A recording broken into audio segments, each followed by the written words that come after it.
DraftSociety.com presents a Premier League Draft Fantasy Podcast. Welcome to the Key Pass Collective. Your exclusive source for the information, analysis, and advice you need to dominate your fantasy leagues. Come on in. We've been expecting you.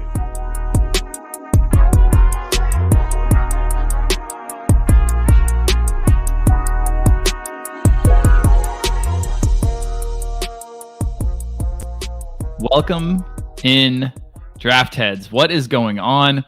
Welcome to everyone in chat. I am so humbled that you've decided to spend your international break with us here tonight on this live stream. Welcome to the KPC. Welcome to the Key Pass Collective. Reminder, this is the audio companion to the Draft Society website. So if you've not been to the Draft Society, please do that ASAP. It's going to have everything you need to dominate your fantasy football league. So if you're interested in draft fantasy football, something got you here, whether you're listening to the podcast or whether you're on the live stream. Let's get you over to the Draft Society and get you all the tools, all the rankings, all the advice, all the articles that you need to absolutely dominate your league. Welcome in. Happy international break. My name is Joe Williams. I will be your host for this particular episode. Let's talk about a couple things quickly, just in terms of, I mentioned the Draft Society. Let me give you kind of the rundown on some of the things going on over there. So we have a members only section, subscribers only section called the Inner Circle. We would really be tickled if you join that. It offers you several benefits. The main one, however, is the Fantasy Toolkit.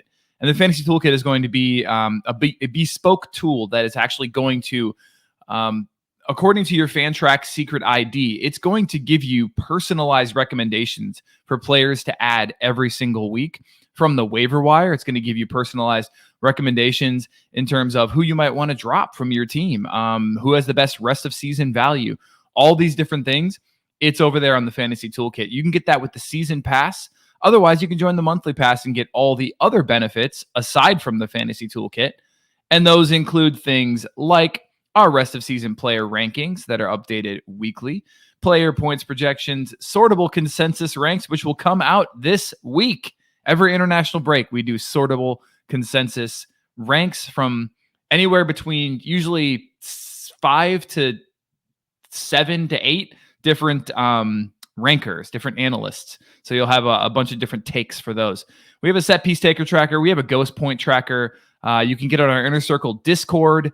You can get confidential trade advice, all kinds of stuff on there. So we would be absolutely humbled and appreciate it if you would think about joining the Inner Circle and supporting an independent fantasy football website, which is exactly what we are. All right. Today on the Key Pass Collective, we are talking trades. We are going to be talking trades, a lot of them. We have all, I've given the guys 4 different kind of categories that will make a lot of sense once you see the trade continuum, but it'll make a lot of sense. And we're going to talk players in those various different categories. Then after that, we're going to discuss a few players that we've been having a little bit of trouble putting our finger on in terms of their value. So we've each got some players to ask the rest of the panel about and see how they feel, see what they're thinking in terms of player valuation. And if we are sort of thinking about that player the right way or the wrong way, or we need to be convinced otherwise. And then, of course, as we continue throughout the evening, feel free to send us your questions. We've also got some that were submitted on Twitter, so we'll get to those if we can. But yeah, throughout the evening here, as we are spending time together, feel free to send us any questions in chat, and especially if they pertain to trades. And we'll try to get to as many of those as we can. And then we'll cut to some more at the very end if we have time remaining. All right. First, though, let's bring in the team. We have Ryan Barnes. We have Tottiandor. We have Banta B, Sanjy. Welcome in, boys. And you know the first thing I'm going to have to ask you, how was it being all together in one place, savoring a pint, enjoying each other's company? How did it go? Just one pint? Joe isn't giving Shared us it. enough credit. Yeah. I'm surprised I even remember the day, to be honest. What was it? Friday? Was it No, on Saturday. Saturday. Was yeah, it Saturday? Okay. All right. Yeah. Saturday. We were together did- Friday too, though. We Oh, did have gotcha. a few on Friday too. Yeah. We just slept in different locations, but the festivities were non-stop. Yeah. It was brilliant. Absolutely brilliant. It Did was we amazing. did we coax any listeners out of the woodwork to come and join? We did. We had Hunted Man, Ollie. Then we had Jacob. And we had Colin Wow. join us as well. So it was a proper palooza. Yeah. That's incredible. The community is amazing, man. Like what other community would you feel comfortable just meeting up random strangers because you all play a really niche form of fantasy footy? Like, it's absolutely amazing to me. It's pretty cool. Yeah, I enjoy telling my family that I'm going to meet a bunch of men that I've met off the internet that I've never seen. How did you meet them? Or playing a game. Yeah. It always hits the same way. Craigslist days. You did need to turn on your GPS on your phone before you left, didn't you? Yeah. Somebody in chat said furries. S. Hengis, how dare you? No. But we do dress up in other ways. We put kits on. Grown men who are pretending to be footballers by putting kits on. We do that quite often. Yep. Anything else to share about the time, about the visit, Ryan? How were the games? I mean, the best game, obviously, and Totti would Yeah. concur, was on Sunday in Emirates. However, we had a great time at Brighton. That was an awesome day out. I would definitely recommend the listeners to go down to Brighton. Great town, great atmosphere and experience going to the game. Shout out to Newcastle supporters. We were right next to them. They were singing the entire game despite getting battered. And Totti and I were right next to the Manchester United supporters, and they were abysmal. So Yeah, that's fair. Yep. Were they actually, or are you just saying that because your yeah, No, I own- mean- they were pretty bad. They weren't vocal at all, and we had just experienced, honestly, the Toon Army did not stop singing. Mm. It was epic, and they Yeah. were 3-0 down. Yeah, didn't phase them. That's cool. Although one of their songs was really stupid. To listen to. Doesn't make any quite sense. It was Show the quite lyrics. catchy, though. Come on now. It was very It was just- catchy. They just listed a bunch of places in Europe that they're not even going to in their Champions League group. And just To be fair, kept on I've singing it. I've researched it, and they actually started singing it at the end of last season when Champions League qualification was confirmed. So it gives them some leeway on the actual places. Doesn't make any sense. Parts of the lyrics mentions or their 1997 time in the Champions League as well. So I think that's the reference. But the other countries are probably just for the sake of rhyming. But yeah, it's brilliant tune. My only surprising thing about tonight's stream is that I thought Totti would be wearing an Arsenal kit based on his dancing. Got the last swept up in the fixture. moment. I mean, we're human. Of course, absolutely. I mean, and also the enemy of my enemy is my friend. There it is. So, Fair. What a game, lads. I mean, oh my God. To be able to see that one live, I can't even imagine. Yeah, it was pretty epic. I'm still getting my voice back. it's I on love the that. 15 days of unstoppable drinking. That's Yeah. done. Yeah, that certainly hasn't helped. Well, listeners should stay tuned over the next, 8 months, maybe a year, because Benji Wade, who is currently in chat, has hinted that he wants to try to get another trip together. And he's told me that I need to make that one, and I don't have a choice. So he's thinking maybe May. We'll see what happens. That would be amazing. hey, I'll do what I can. I'll do what I can. School, obviously, a bit of a hindrance, but I got time off. I can figure it out. So, Benji, plan it. We'll try to figure it out.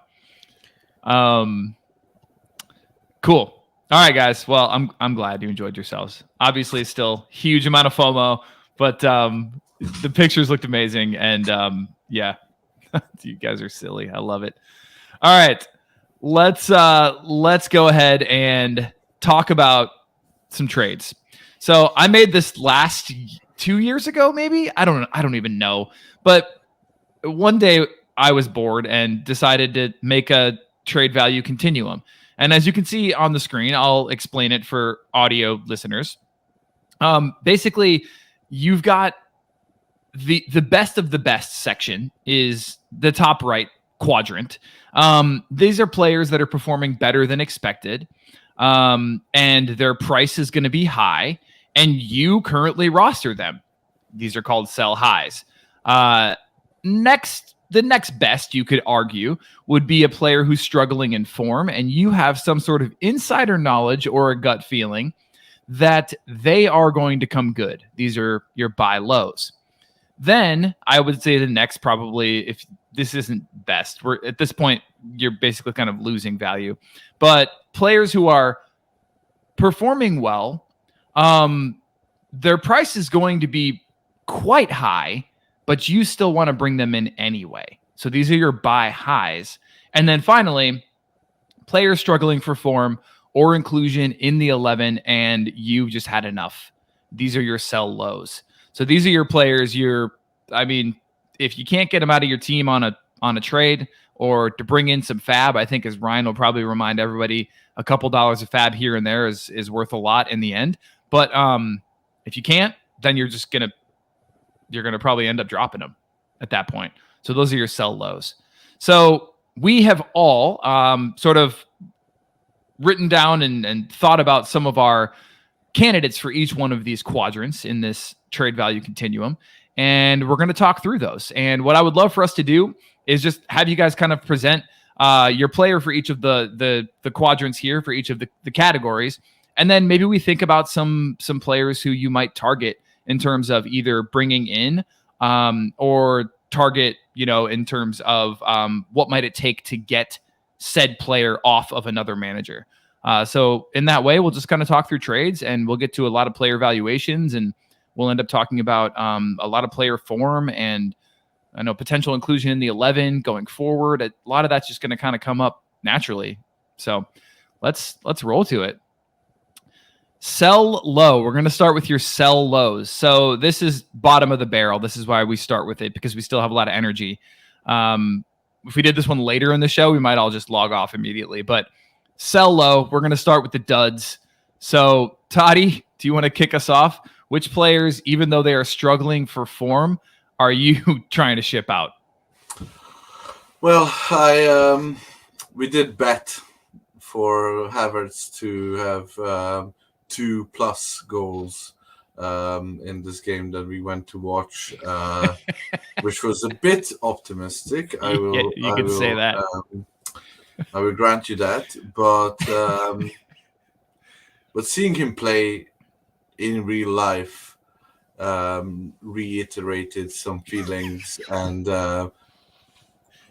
sort of pushed down some positive ones that I had about his prowess. I don't think you can. I mean, Robbie will say that you can trade him away because he just traded him away to me.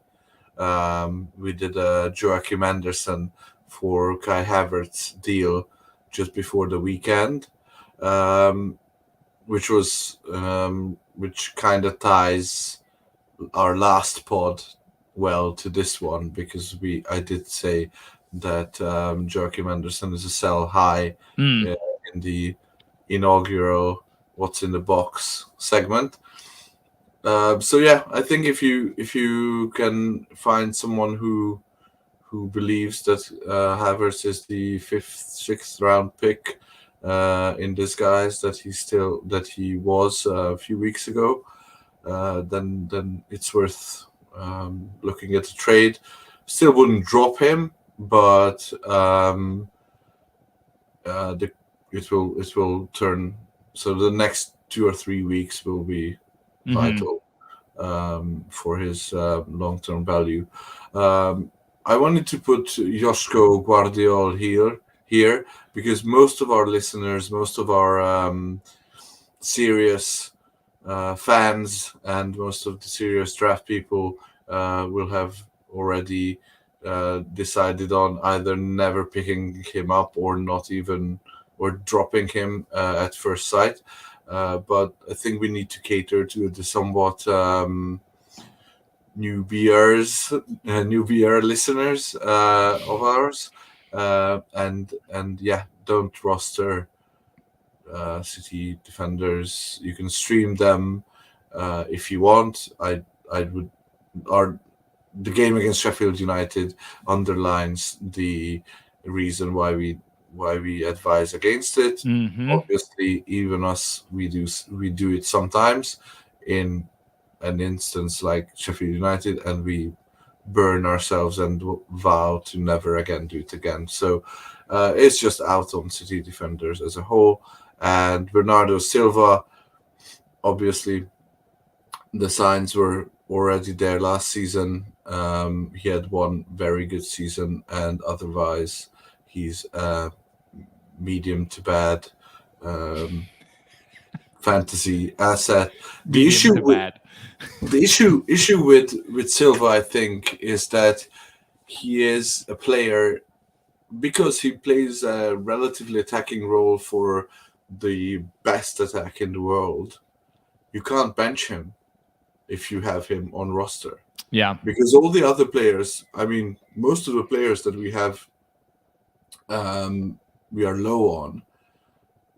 We can bench them and wait for a good matchup if their upside is high or something like that. But with Silva, if he's in the starting lineup, you have to play him. If you're holding him as a handcuff, you're holding him to play him if your other City assets don't play. And the issue is, if you play him, he gets you 5 points. He will have one of those games where he goes 12, like 2 weeks ago. He'll have a goal and assist here and there, but his floor is very low and his upside is minimal.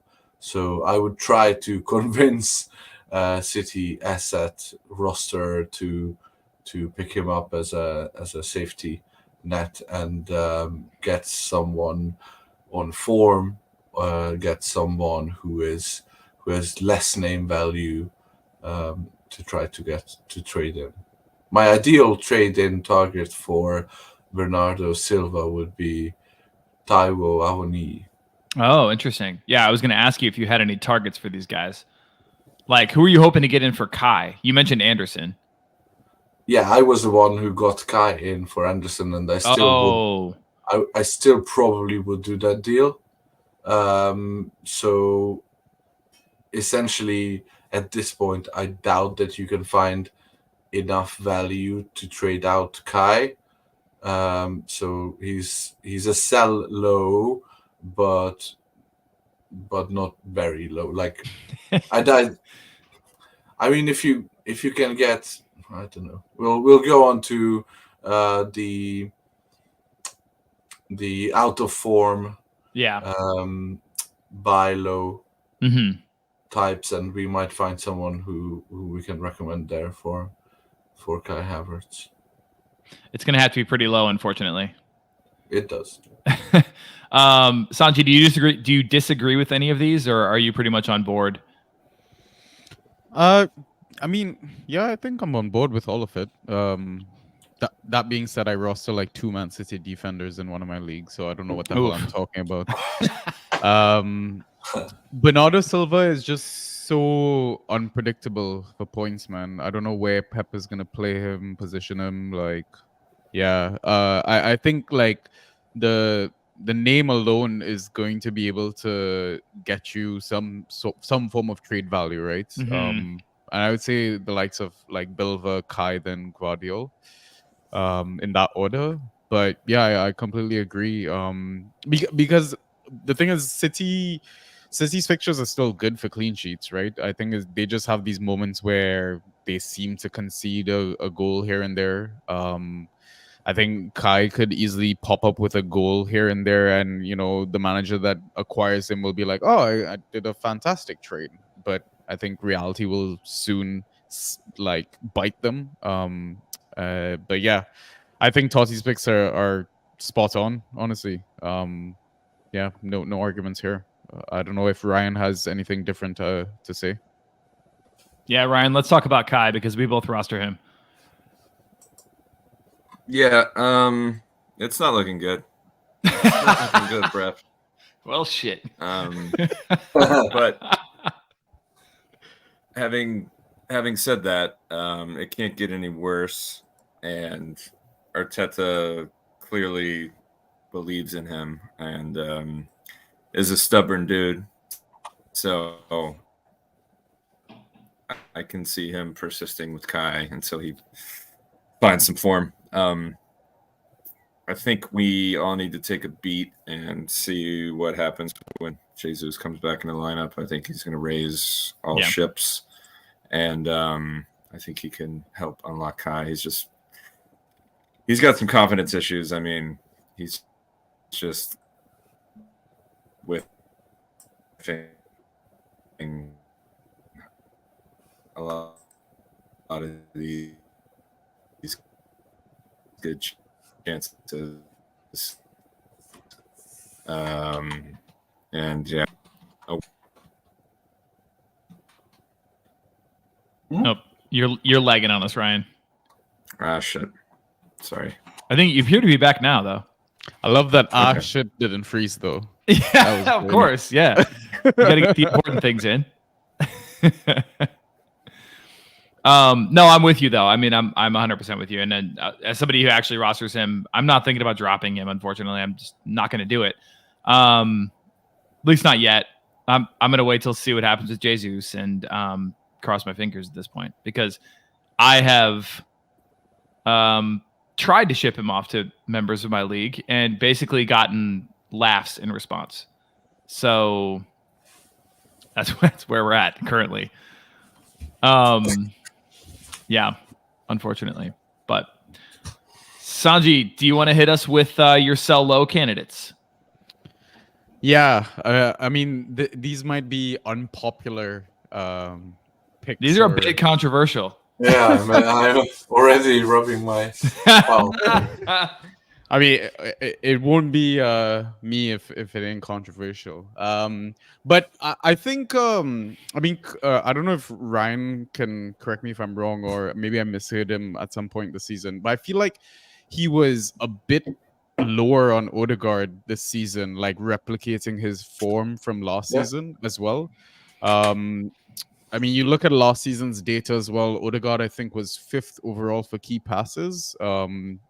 Based on like the current pool of players that we have this season. And at the moment, this season, he's only generated 2 key passes so far. You look at his numbers, sure, he has 2 goals, I think 0 assists, and one of them was a penalty. And when he hasn't been getting attacking returns, his scores have been 6.5 and 2.5.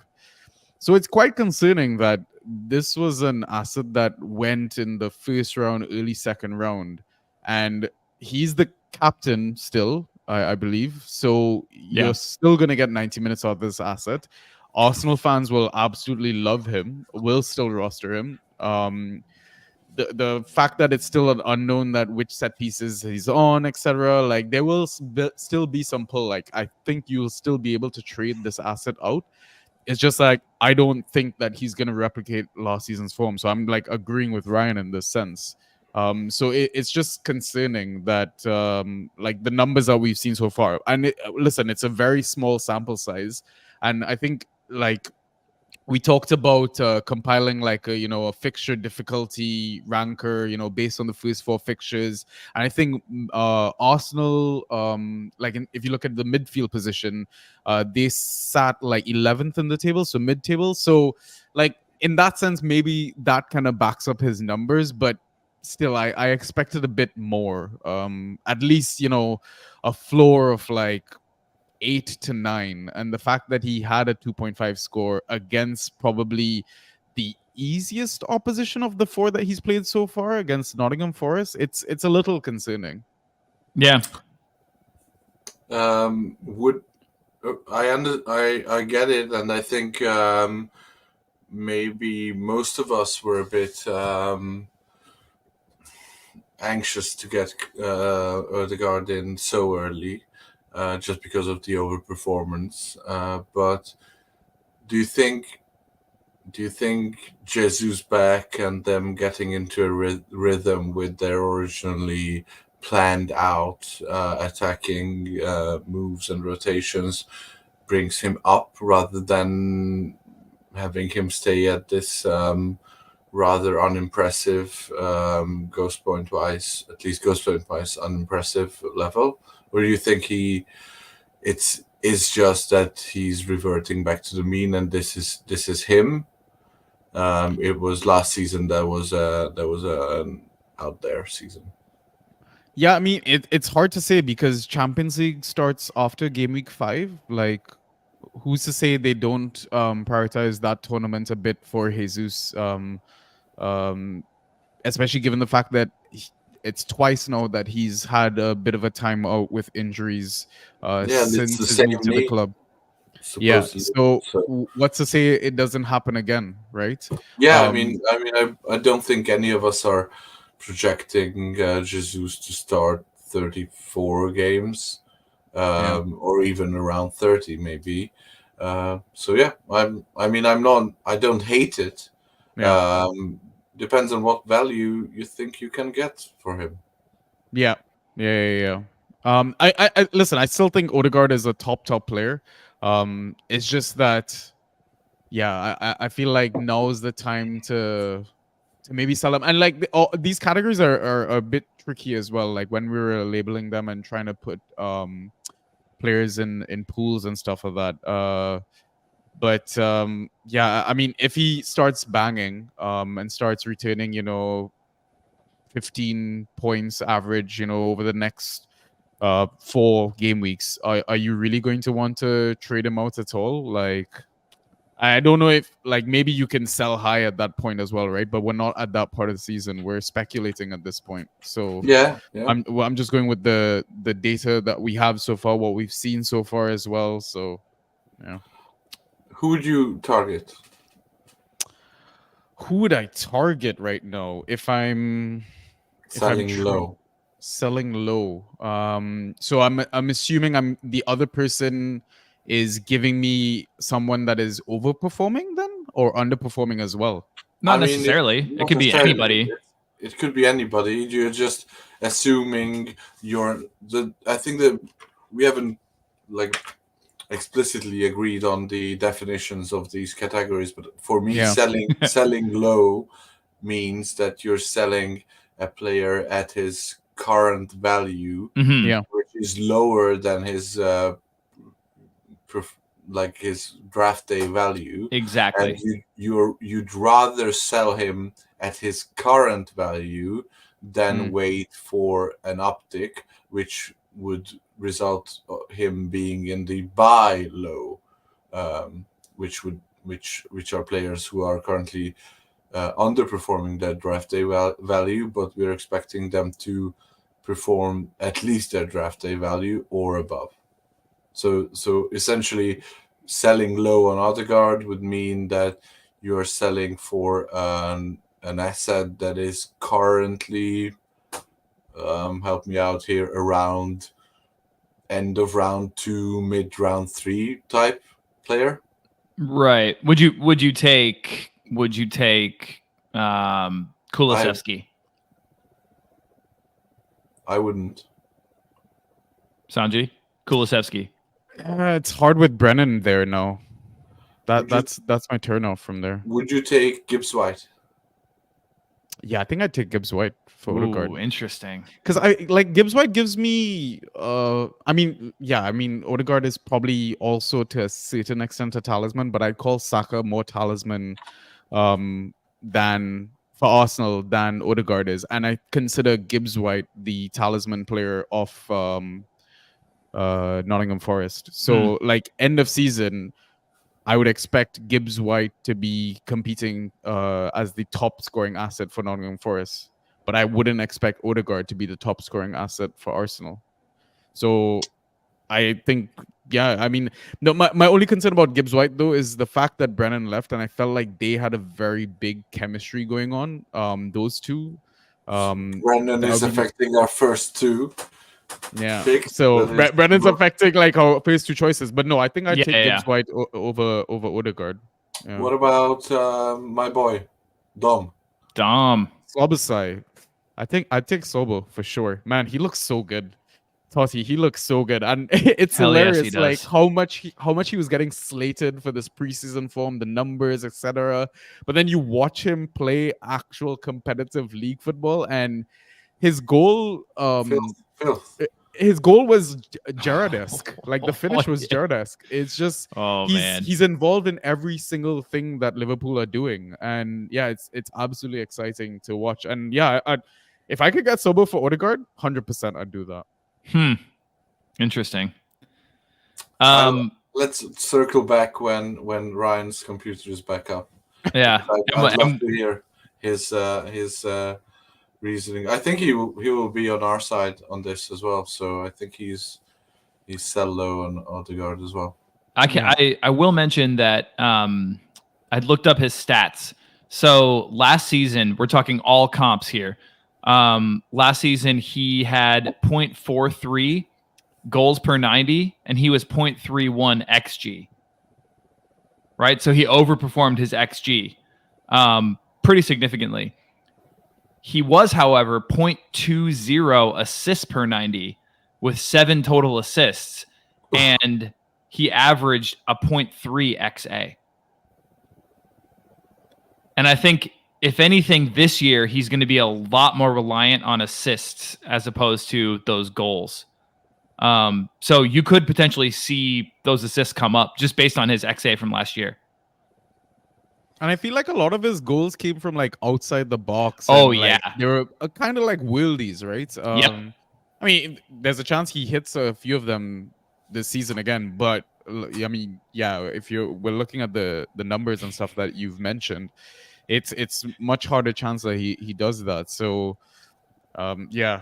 I think he was the highest goal score or the most goals scored by a midfielder ever in Premier League with that 15 goals last season. Oh, really? I'm not aware. Maybe not like ever, because I'm sure that Lampard scored more in his prime, but like that was up there with a lot of very good midfielders. So yeah. I'm with you on that one, Sanjy. I'm with you on that one. As far as Isak is concerned, we'll talk more about him on the next slide. So I'm not necessarily as with you on him. But I can tell you that my guys are not going to be surprising, because my guys are going to be guys that preseason we basically warned people that they were not going to be the fantasy assets that could live up to their draft capital, to where they were being drafted in the ADP. And that's exactly what's happened. Sandro Tonali, Alexis McAllister, I mean, they're averaging like 5 or 6 a game. And yeah, and this is what kind of what we thought was going to happen, not to like toot horns or whatever, but this is just sort of what we expected. And what I would just tell any managers who still have them is, like, at this point, you can still cash in on a little bit of name value, like a little bit of that preseason hype, and do it while you still can. Who would you bring in for either of these guys? McAllister has been dropped in my. Oh my God! Really? In my community league, and I'm wondering if I want to pick him up. In all honesty, it's a very tough one with Mac, though. I feel like he's similar to Bilva in the sense that he could just get deployed as a fill in a gap anywhere as needed, but he will play. I think more games than not. But the fact that, like, Liverpool have gotten Endo, You guys have gotten Gravenberch, Yep. and the thing is Max still gonna get deployed as that deepest midfielder? Because he was the deepest one versus Villa, right? I think Curtis was playing a bit further forward. Yeah, he was. He was. Yeah. They were mixing it up a bit. I think based on the analyses that I've read, but yeah. But to be honest, I think when Endo is in the lineup, I think Mac will be higher up. But I'm not even sure when Gravenberch is in the lineup. Mac isn't the furthest behind. Like Gravenberch isn't their 6. Right. He's a defensively apt 8. Not even I wouldn't even say he's a defensive minded 8. He's defensively solid 8. So he can track back and he can do the defensive duties. But yeah, I think when you only have one defensive midfielder in your team, you better hope that he's an experienced one. And I think we will see, even when it's Szoboszlai, Gravenberch, and McAllister, we might see McAllister further behind than Gravenberch. I think like Mac is probably your easiest entry into some form of Liverpool attacking threat as well. You're not gonna get any of the forwards easily. No. And yeah, Mac might be the one. Yeah, that's fair. I mean, you could probably get like sell low. Joe, what would you accept? For these two? Yeah, I would take fab? What? 2-3 fab. Oh, sure. Yeah, absolutely. If we're talking fab, yeah, give me float me $3. Great. So it's essentially just a smidge above droppable, but in a bind, first game week back after the international break, you have exhausted all options of trading them, and there are some surprise benchings. You're dropping both of them with no qualms about it, right? Yeah. Would you take Jefferson Lerma? No, I'd still rather have either of those guys, because at least, like, I know that Lerma has been scoring well, and he has 8 or 6 or what, 8, I think he was at around 8 points last game week. Contribute to my Yeah, he was exactly 8. Yeah, contributed to my loss of by 2 points. So I attribute that to him, but it's just playing for safekeeping. Like with McAllister, if you are okay with him, like he doesn't have much better upside, but at least he has some upside.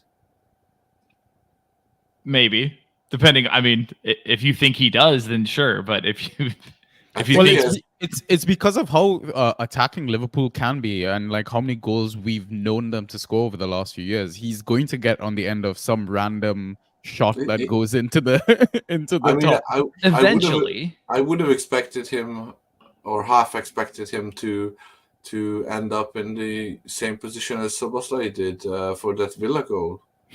It's stuff like that, I think, that has gives him some upside. And Tonali already has a goal, so we know that he can pop up in the attacking third as well. Obviously, it doesn't score well, but we are talking about mid-5s, mid-6s even. Yeah. So I just don't like playing defensive midfielders for those 6 to 9 points, and I've been pretty vocal about it. So, I mean, that's fair, but when you want to say mid-5 or mid-6s, if you talk about actual scoring, you look at somebody like an Abdoulaye Doucouré, and he's currently midfielder number 17, or Yves Bissouma, midfielder number 19. Would you take either of them for Tonali or McAllister? I'd take Doucouré. I probably wouldn't take Bissouma. But I know I'm in the minority here. Yeah, I think I would take definitely both of them. I think I would even do Lerma. I might even do Jeffrey Schlupp for these two. Well, I take that back because he's going to lose his spot. You don't think so? When Olise comes back? I'm not sure that he's going to lose his spot. I think he'll either slot back into midfield or there will be some. I mean, they will have at the time when the time comes that Olise is back, they will have Olise as a probably Franca, Ayew as well, and Eduard and Mateta have both been decent. So I think there's a fair bit of rotation to be had up front. So yeah, I think Schlupp is, at least for the time being, I think he's safe. Yeah. Just above streamer category for me, still, despite being decent, but yeah, just like these two. Yeah, that's fair.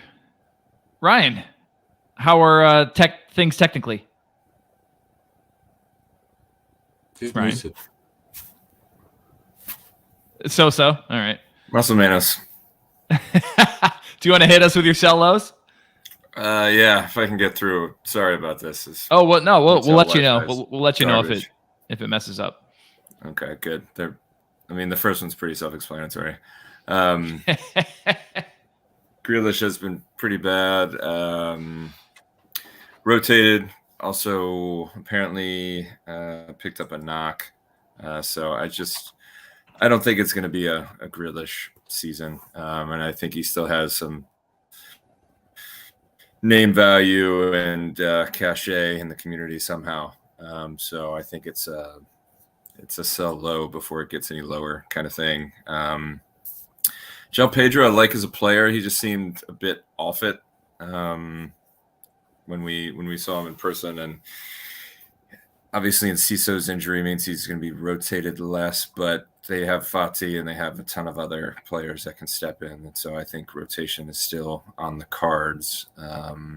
He's going to be an interesting player. He could have been in the hard to pick up an evaluation on him section, because he's going to be interesting. But I wouldn't mind shipping him out if you got something decent.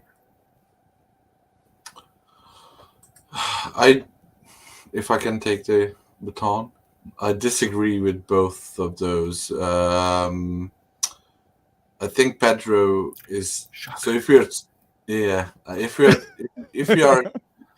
we are keeping straight to the category of this segment, then sell low would mean that the current low of Pedro you're expecting to be permanent or even go lower during the season rather than go higher. And I think it will go higher.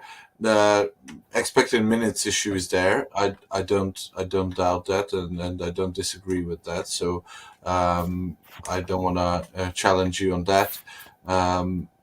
I just think that again, it's similar to what we would say about Jota. So similar to what we would say about other attacking assets on very good attacking teams, that he will get a lot of opportunities to get better.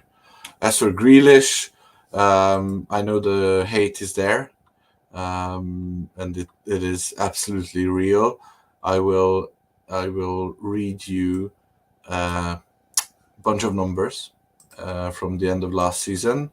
This is from the 12th of February on, and this is Grealish's points: 12.5, 15, 17.5, 8.5, 11, 10, 25, 27.5, 13, 9.5, 11, 17.5. And this is a stretch between mid-February to early May, when he had an injury and didn't play at the end of the season. In that stretch, he started all of the games, and as I read it out, he had 2 sub-double-digit or sub-10-point scores an 8.5, and then 9.5. I just think that as much as I know the line is that he gets the ball, dribbles back, and passes back, if that sequence of actions gets me a double-digit score every game, then sign me up. So I'm not like, I expect him to be okay for that end of round one, beginning of round two war valuation.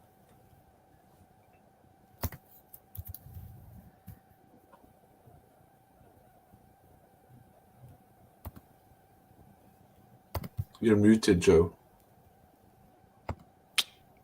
There we are. I see the argument. Obviously, I do. And I don't hate it. But I ranked him as such preseason. I just have been pretty let down by what's happened. And now what's happened? Well, like he was rotated for one, injured you- for the other, and he scored 20.5 in one and 5 points in the second one. He scored 20.5 against Sheffield United. Come on. Joe, But you mean those points from last season? Everyone aren't plays counting for you? everyone. Yes. Go ahead. Sorry, Ryan. You mean those points from last season that Totti spouted off aren't actually helping you this season? Is that how it works? No, it's fair. I mean, like I said, Totti, I can see the argument. I just would be very frustrated if I hadn't taken your advice when you told me that I'm not the person who should ever roster Manchester City players. And I didn't this year, and I'm loving life. It's been fantastic, aside from rostering Kai. But but yeah, aside from that. All right. Let's move on from the sell lows. This is a much more enticing category, one that hopefully listeners can actually enact some advice here and maybe go out and get themselves some players that we're really high on for the rest of the season. So if I could just start quickly, because we already mentioned Isak's name, I want to go ahead and bring him up in the buy lows, because I think that with the run-in coming up for Newcastle, and let me clarify just to say, like, he's not a buy low for me necessarily rest of season, but I'm never really playing for like the rest of the season. I'm playing for like the next, 5 to 8 weeks or something like that. And when you sort, matchups by the next 5 to 8 weeks, you see that Newcastle's fourth from the top in terms of forward fixture difficulty. And I think literally there's no place to go but up at this point for this Newcastle team. And Isak, to me, looked really, really good game week 1. And I think that he's got it in him. I loved how he ended the season, if we're going to go back to last season, Totti. But I loved how he ended the season. I've got a lot of faith in the guy. I think he's really, really talented. And I think this upcoming run is only going to bolster his value. So then, Sanjy, if you wanted to trade him out before like Champions League really got, in the thick of things, I think you could do that and hopefully get even better value for him. So it's interesting that you have him buy low. I had him sell low. I don't understand why you would want to buy low on a asset that didn't play. Well, the most number of minutes he played for the season is 73 minutes. And Champions League hasn't even been going on. I think he starts the Champions League games, to be honest. And I think Wilson is the one that you're wanting to buy low right now. And Callum, regardless of the minutes that he plays, will score goals. His goal versus Brighton, annoyingly, was really hoping for a clean sheet there. But it was sharp, man. He looked like a player that's been playing 90-minute games so far since the season has started. So I would not be trying to buy low on Isak. I'd be trying to sell him, to be honest. I mean, even when he scored his brace, he got 25 points. So was that 5 ghosts or something like that, or 5 to 9 ghosts? You assume the shots on target don't go in the back of the net or whatever. That's a huge debate. Careful. By the way, I didn't get to also touch on the whole Grealish debate, and I know we moved on from it, but it looks like somebody kicked Totti's puppy. But I'm on Totti's side in the sense that I think there's a real bromance between Grealish and Haaland, and I think when Grealish is back, you're going to regret getting rid of him. But yeah, I mean, back to the whole Bilo stuff. Yeah, I disagree. I disagree with you. I disagree with the Isaac suggestion, honestly.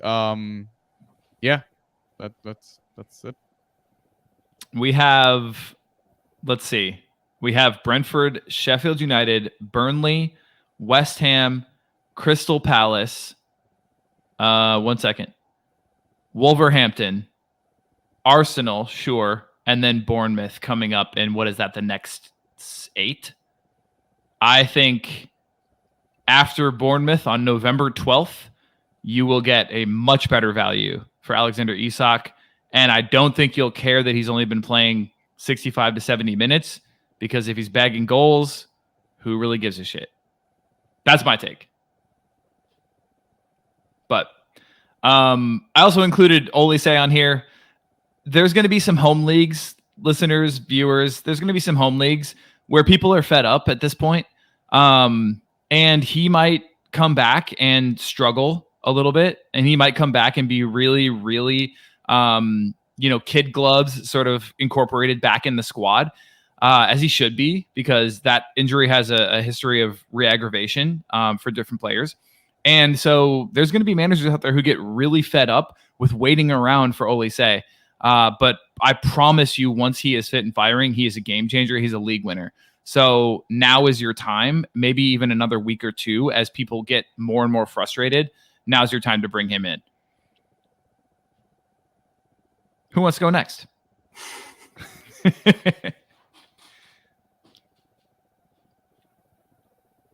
You're not used to democracy. No, apparently. Yeah, this is like when I ask my class who wants to answer a question and it's just dead silent. We need your iron fist, Joe. They tell you that silence is your friend in the classroom, but apparently same is not true on a podcast. All right, Ryan, hit us with yours. Buy low. Yeah, I think lightning struck when I was talking about Kai earlier. God didn't want me to share this with the masses.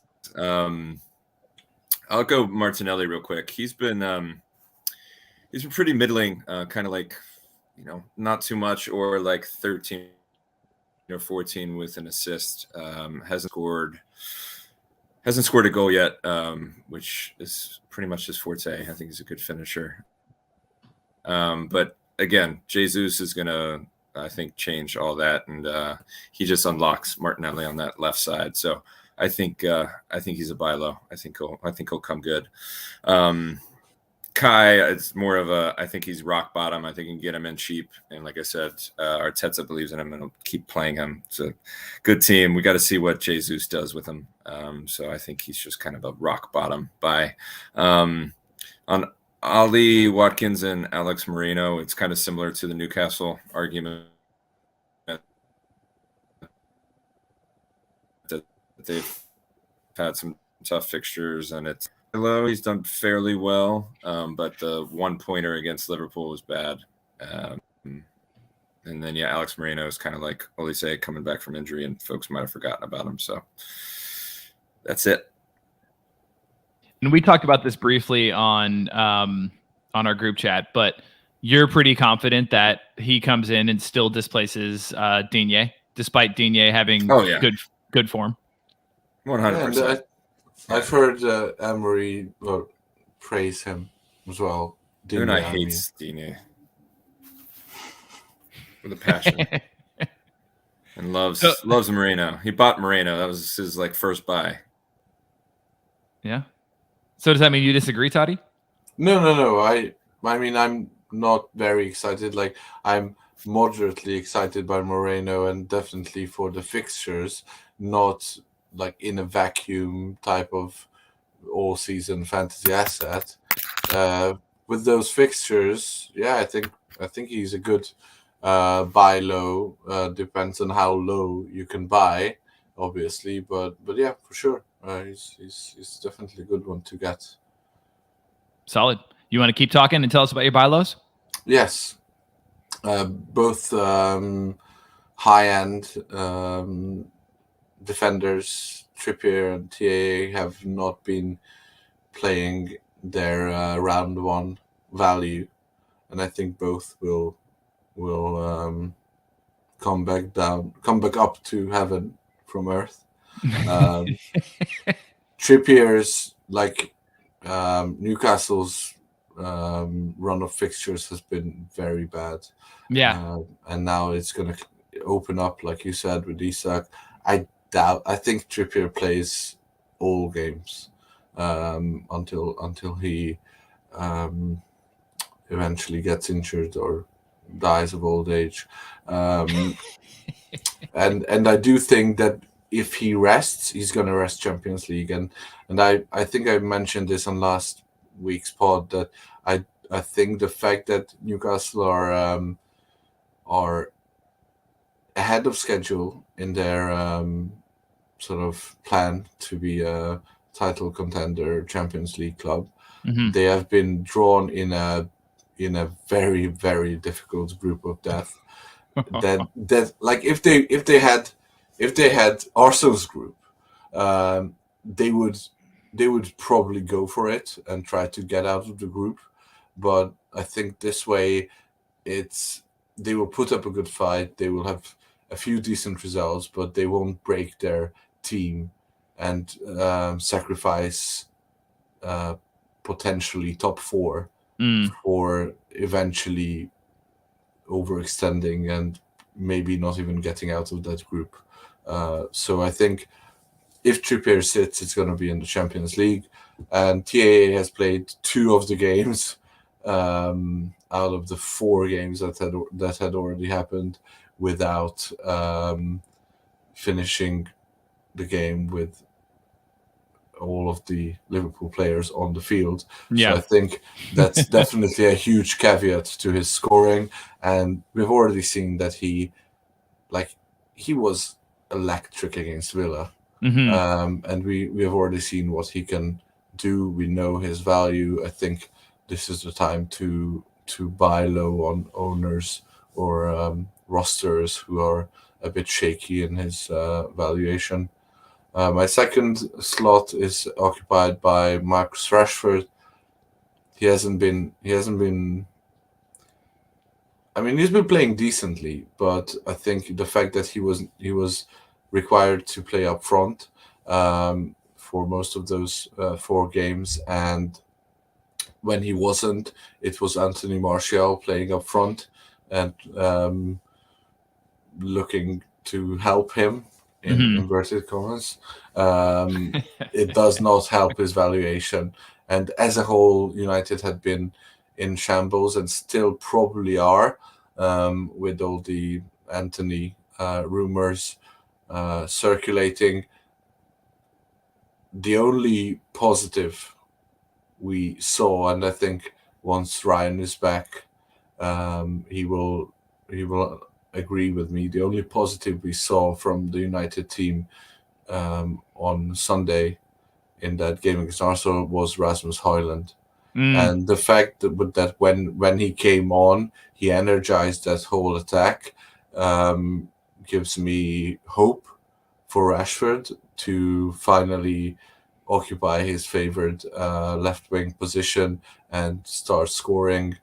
United's fixtures open up as well as Newcastle's do. So if you can get him in now, you should do that.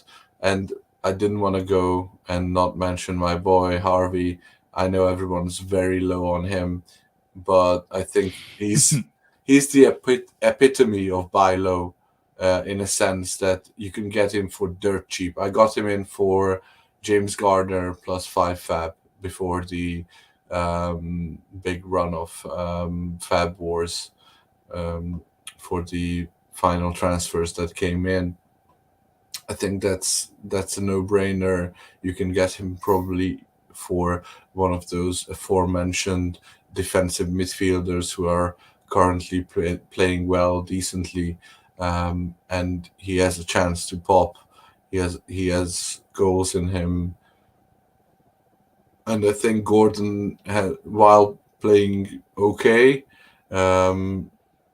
is due for a benching after the international break, and I hope, and this is sort of my final and not very confident sentence on Harvey, is that I do hope that once he gets to the starting lineup, he grabs his chance with both hands and becomes the real life and fantasy player that I had hoped for.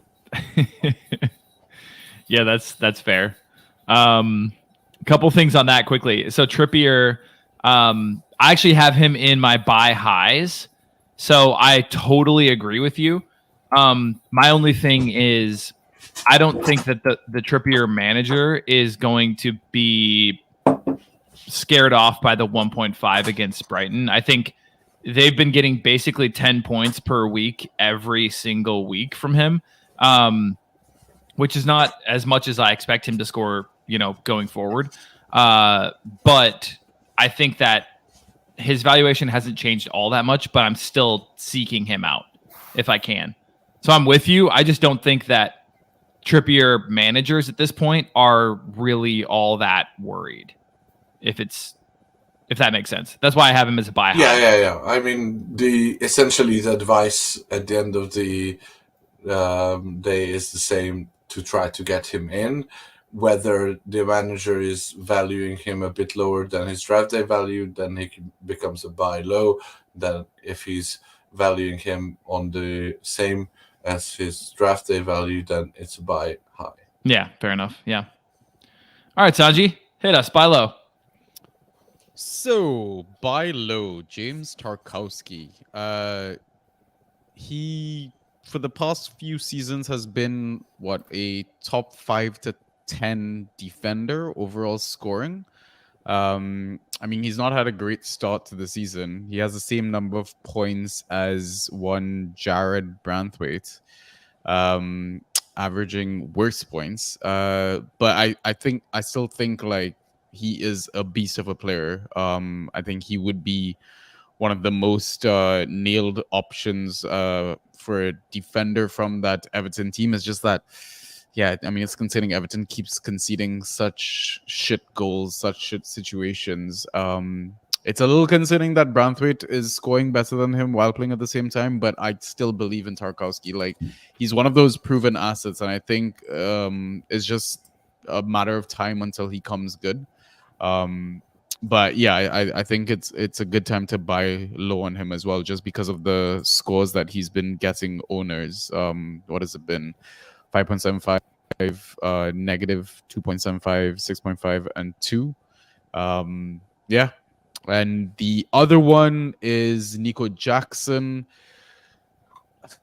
It's one of those points versus eye test versus underperforming XG sort of thing. I think for the season he has the highest, third highest XG, behind the likes of Haaland and Mbeumo, but he's underperformed it massively. And I mean, you even look at the last game, he missed one of the easiest chances of life.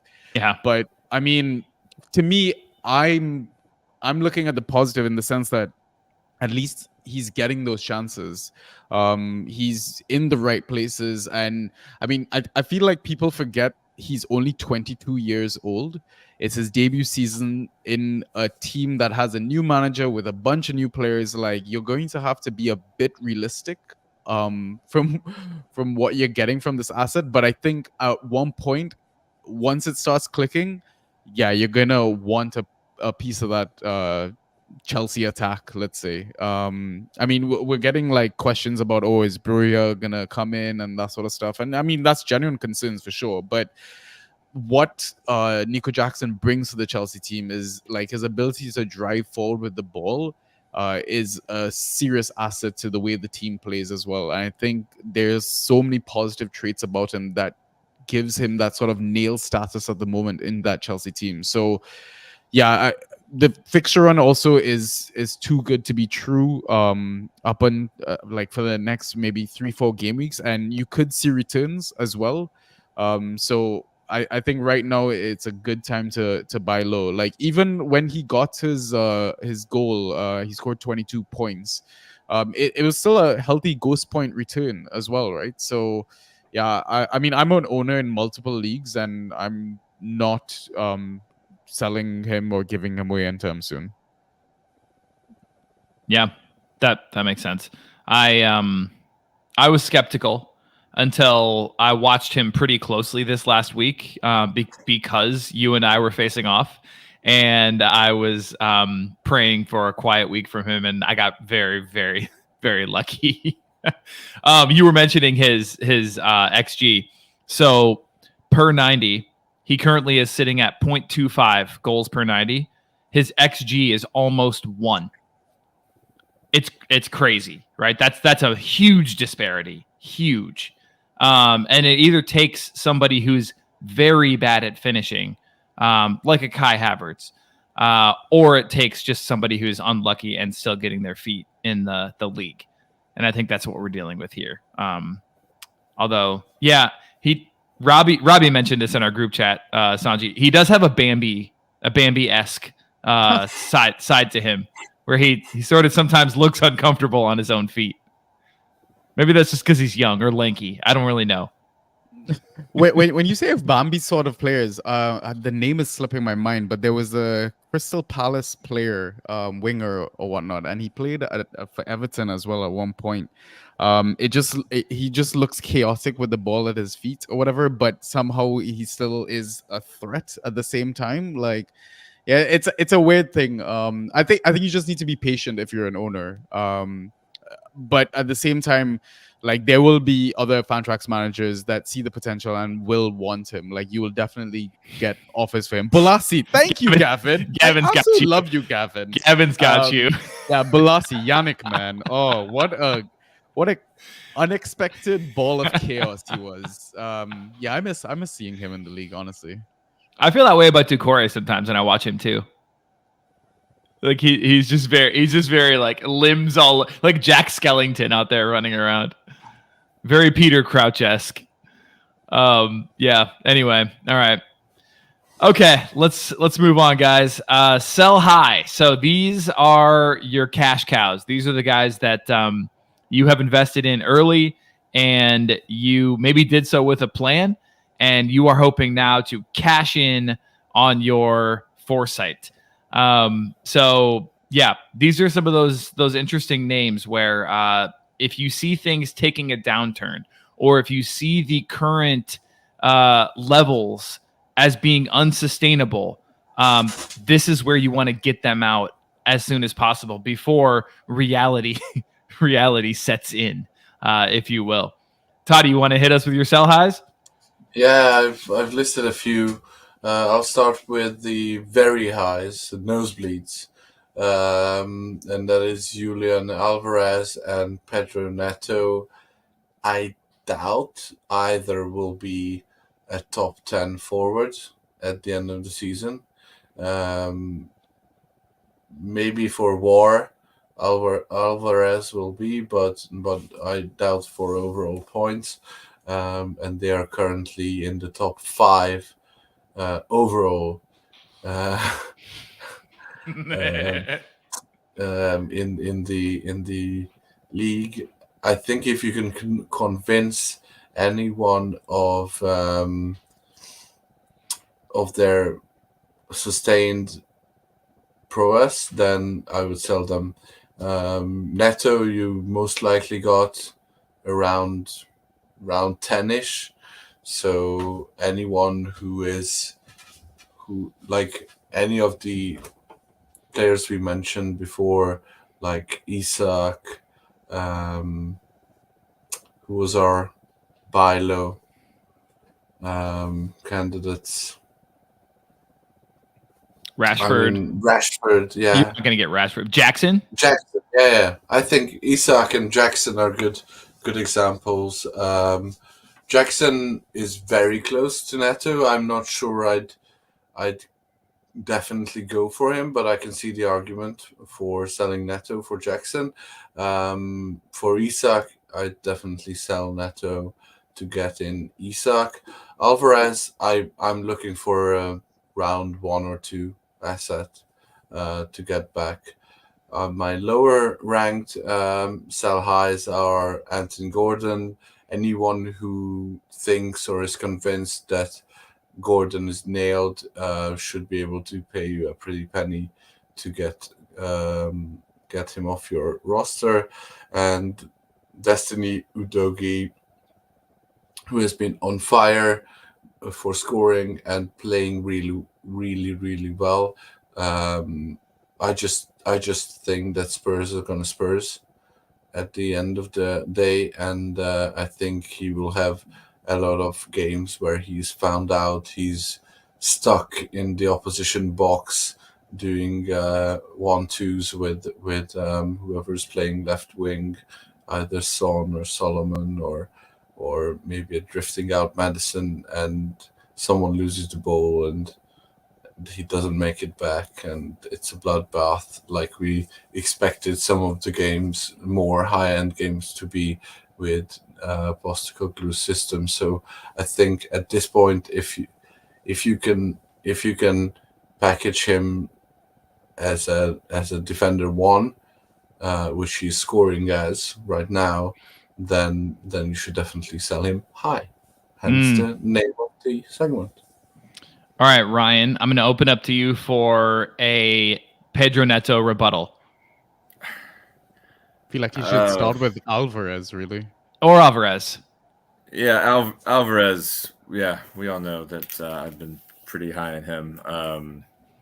Yeah, I just think he's what Totti thinks Grealish is. An actual productive player that will start, I think, most games. I mean, it's still City. They have a million games, yada, yada, yada. He'll get rotated every now and again, but I think he's played so well that he's... Can we get the bet doc up? You want to do rest of season Alvarez versus Grealish? Yes. I want to do I would want to do a double bet. Yes! I want to do starts and score and points too. Starts and points. Yes. Done and done. Okay. I was gonna say I'm willing to do if Grealish fails on either, then you win the bet. But if you are open to just doing 2 separate bets for this double, then I'll go for that. That's fine. Ooh, I like it. All right, very, very good. And you didn't have to make any concessions, Totti. That's great. That's great. Yeah. I would argue against Neto personally. For Neto, Go ahead. Sounds like he had to put the Scotch bottle down or something like that. No, fair. Joe, go ahead. I want to hear this. Oh man, your connection really is shit, Ryan. Shit. Go ahead. Yeah, go ahead, Joe. All right. As far as Neto's concerned, I mean, I think for me, you got him at such a value, and at this point, you've just stumbled upon a diamond in the rough, and I just think why would you risk, potentially bringing in someone like Isak, even though I've already said that I do think he improves. I just think with Neto under the current system, he's averaging 18 points a game. I know that's unsustainable, but what that hints to me is that he is producing in this system, and it's mostly ghost points. And I just think that he's going to end up being dare I say, forward 2 at the lowest. And you got him in your 8th to 12th round somewhere. But the thing is, like, we also have to look at the fixtures that Wolves played, right? United shit defensively, Brighton shit defensively, Everton shit defensively, like Palace iffy maybe. Like I agree, like it's hard to ignore the numbers, but I think give it some time, wait until they play a few tougher teams. Like I wouldn't say like Liverpool are great at defense, but it'll be interesting to see how they come up against them. I mean, you can't look at Luton really. Sorry for my Luton fans, etc. See how Neto performs against City in game week 7, and then I mean Villa is, I would say, maybe shit defensively as well. So yeah, listen, I'm screaming so much regret not getting Neto in any of my drafts or leagues or whatever like that, because the numbers look as good as I think it was last season or season before. Like I remember Ryan was like screaming Neto's name from the rooftops, and yeah, he was going like maybe round 3, round 4, and I think he could potentially show that value, but forward 1 is a very, very far reach, I think. Okay. Who are the top 12 forwards right now? In no particular order, Nico Jackson. You're dreaming, son. Top 12 forwards. Go. Haaland, Salah. Salah is, yes. Haaland is 1. Salah 7. I'm going to put Alvarez. Alvarez is 2. Neto. Neto's 3. And Bomo. 4. Watkins. Watkins is not. He's 17. Wow. Diaby? 11. What else has been banging Antonio. at Jota? Jota is not. No, Jota is 18. And we talked Mbeumo already. Yep, 4. Yeah. Evan Ferguson. Ferguson 6. Son. Son is 5.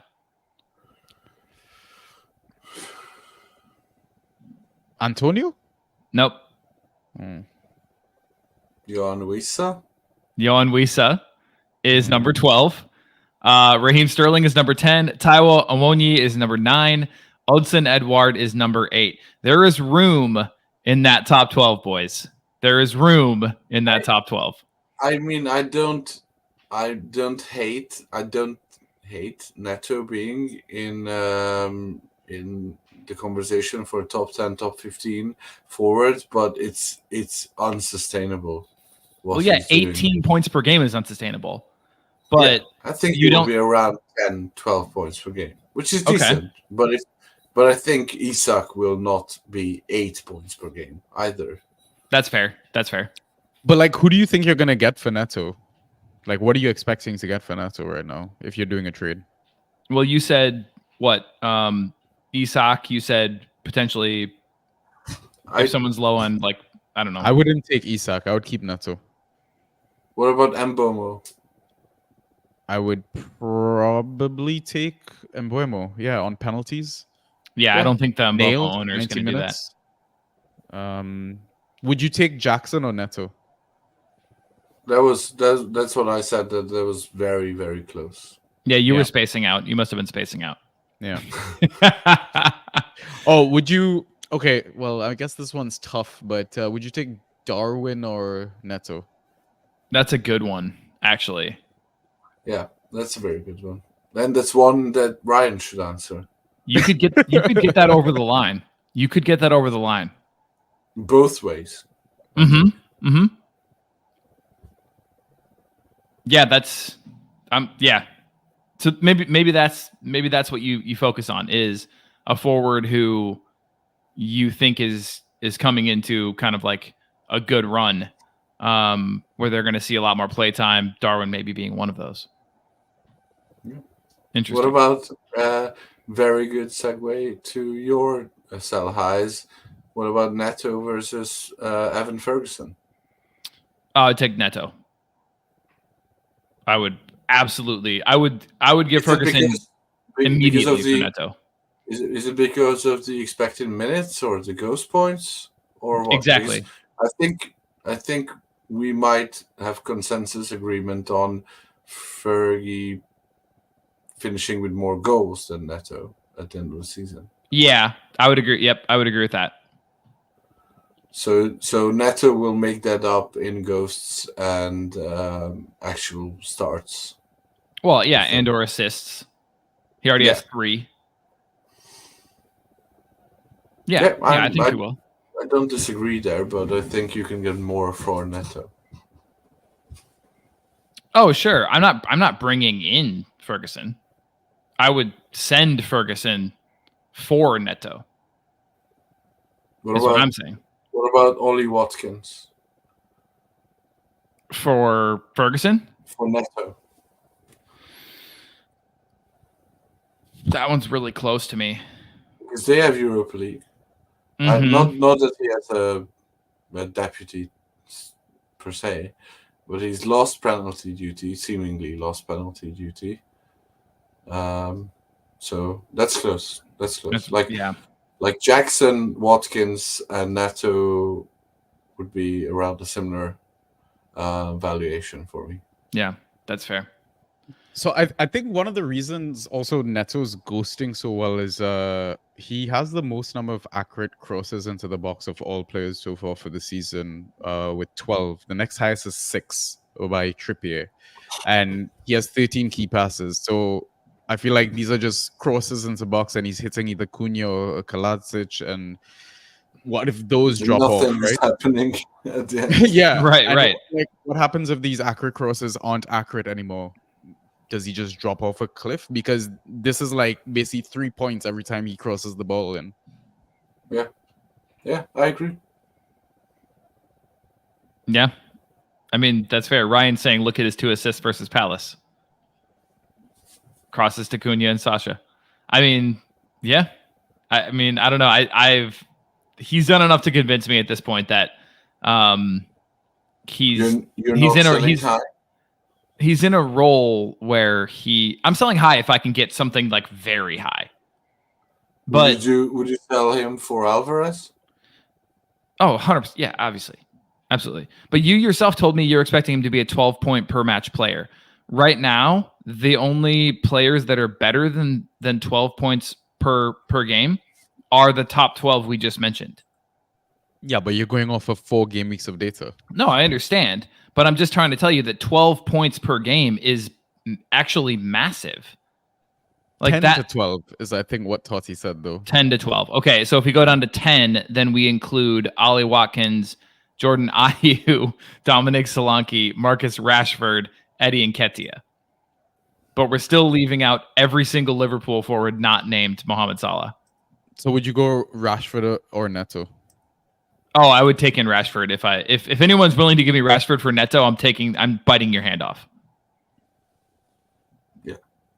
Yeah, I think last season's points per start players that we are looking for in value are the ones we've been talking about: Watkins, Nunez, Isak, last season's Mitrovic. Eze is already at 12 points per start, but Wilson, Rashford. So these are the guys that we will have Neto in the same conversation with. But yeah. I think we've had enough Neto talk for today. Yes, amen. All right. So, Totti, you mentioned mine, Ferguson, and you mentioned the exact reasons why I would make that deal. Not to mention the fact that they're in Europe, and I just think that when you factor in ghost points plus starts, plus the fact that Welbeck is still there, and yeah, I just think what he's just done was amazing, incredible to watch. What amazing goals. Absolutely. I mean, I was impressed. I was very, very impressed. So were we. Yeah. He scored 2 of those live. Like 20 meters for us. 15 meters. God, amazing. But yeah, I mean, it doesn't change the fact that I'm concerned about his playtime and I'm concerned about his ghost points. So that being the fact, right now is your best time to trade him. And it's not that you don't like him as a player. It's not that you don't believe in him. It's not that he won't score goals. It's just the fact that you could bring in somebody like a Neto who might get you more ghost points and have a better floor than your Ferguson's going to offer you. My other one is Diogo Jota. I'm curious to hear what you think about this one, Totti. I just think he is looking to be the odd man out.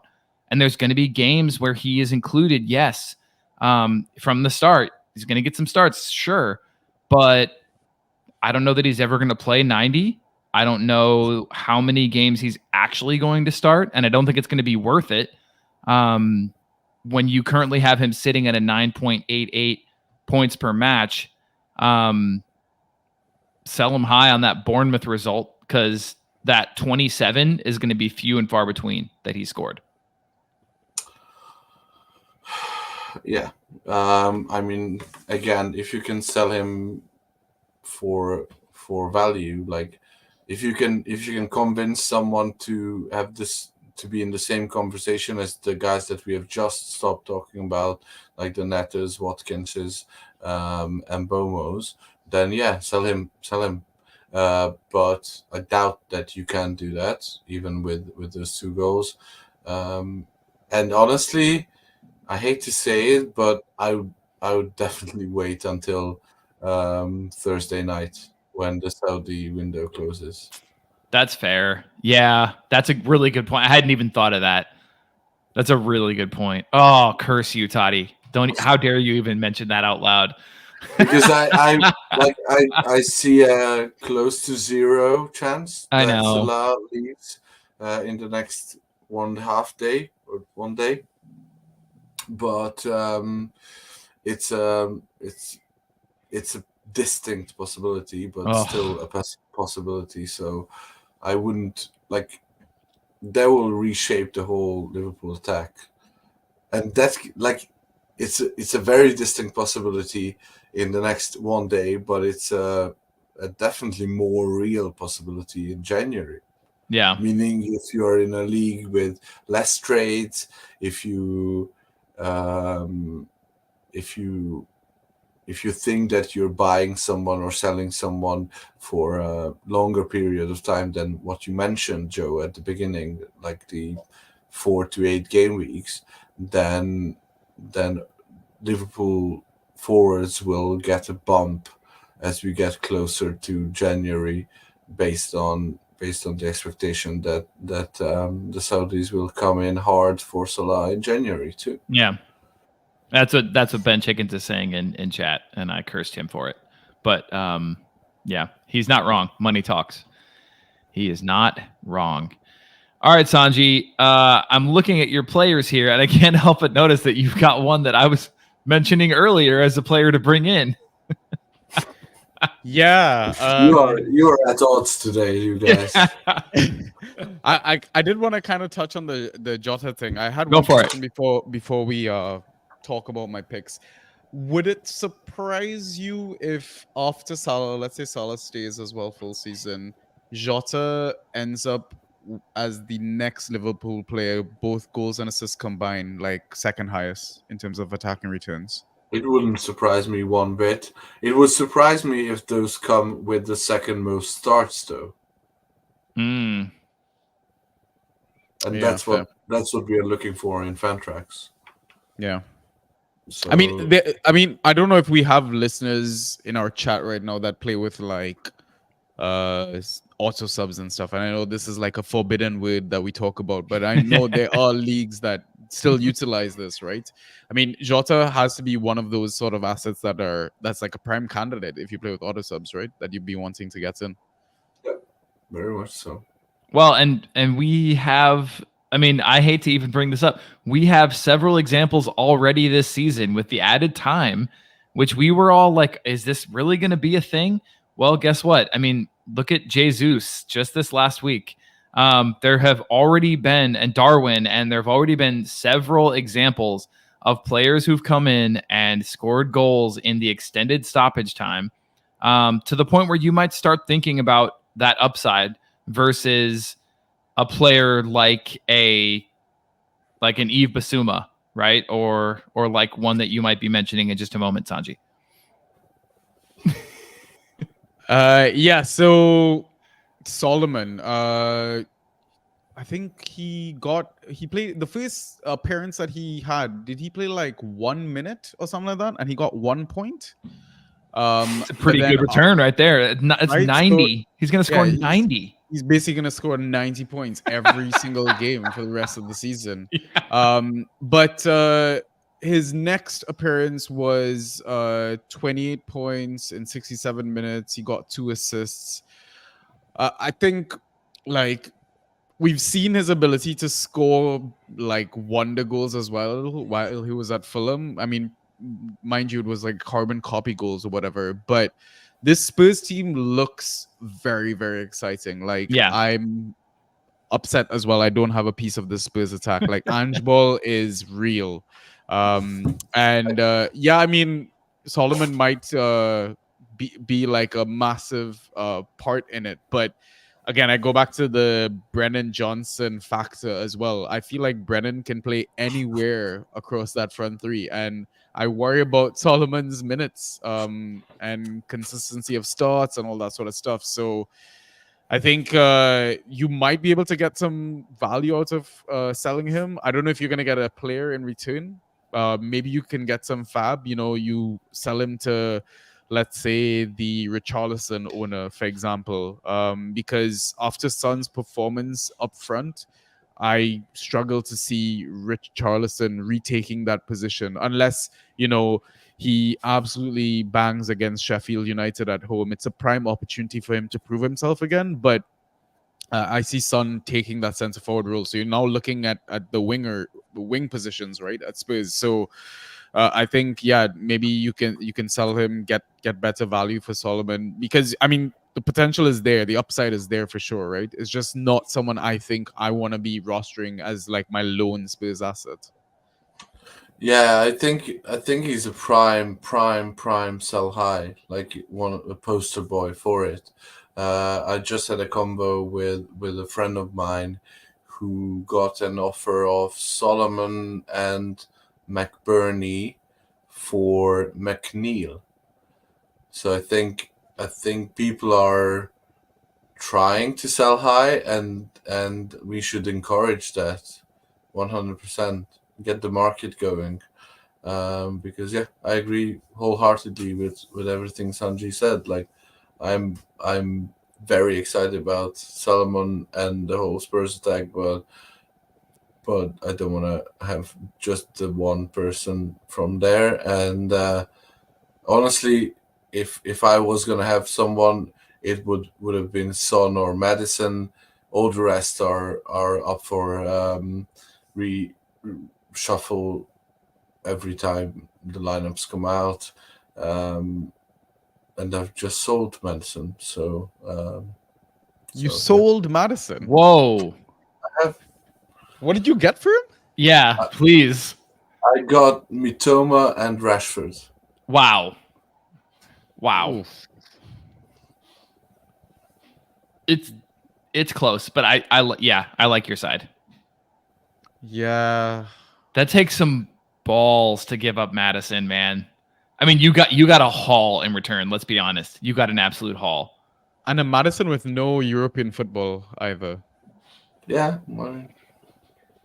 Fair play. We'll see how that one turns out. Yeah. Well, we'll have to check back in on that one. That's a really good trade. Like, that's very interesting from both sides.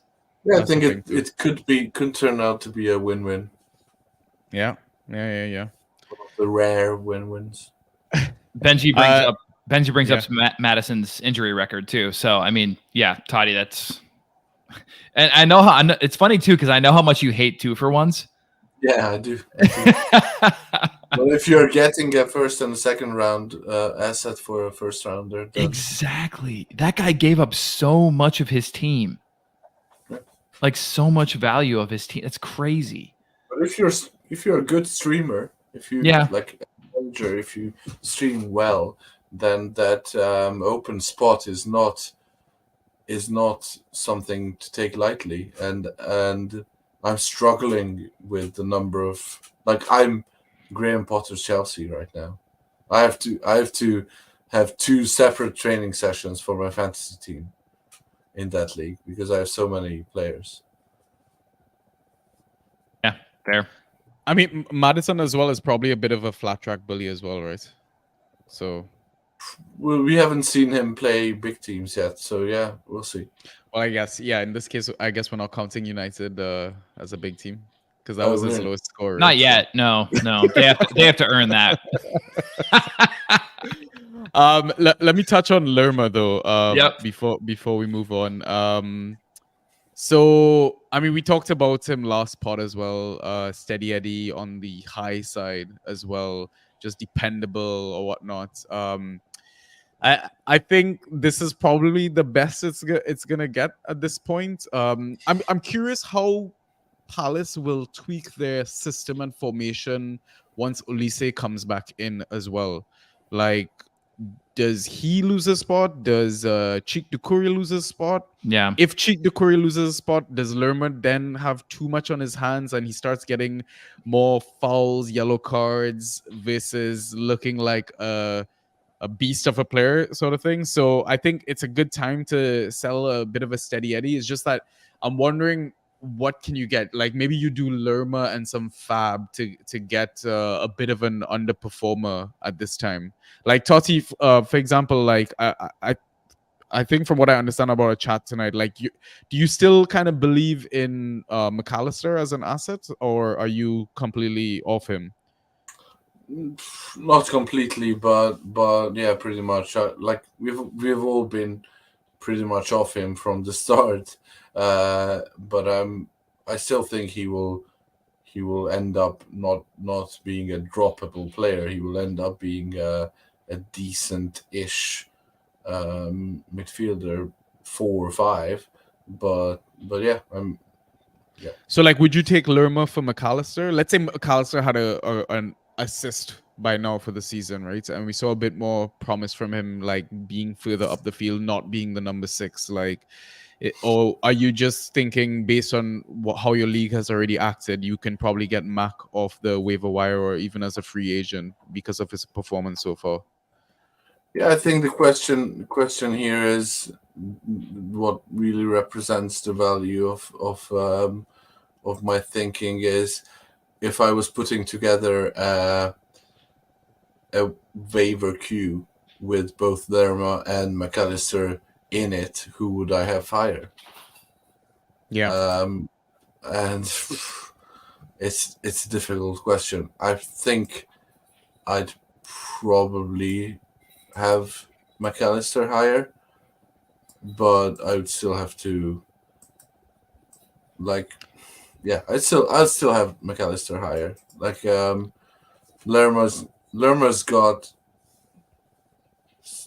2 key passes against Wolves, 2 key passes against Arsenal, 12 aerials against Sheffield United, 2 shots, one shot on target against Wolves and another one against Brentford. So these are high value. 3 tackles against Sheffield United.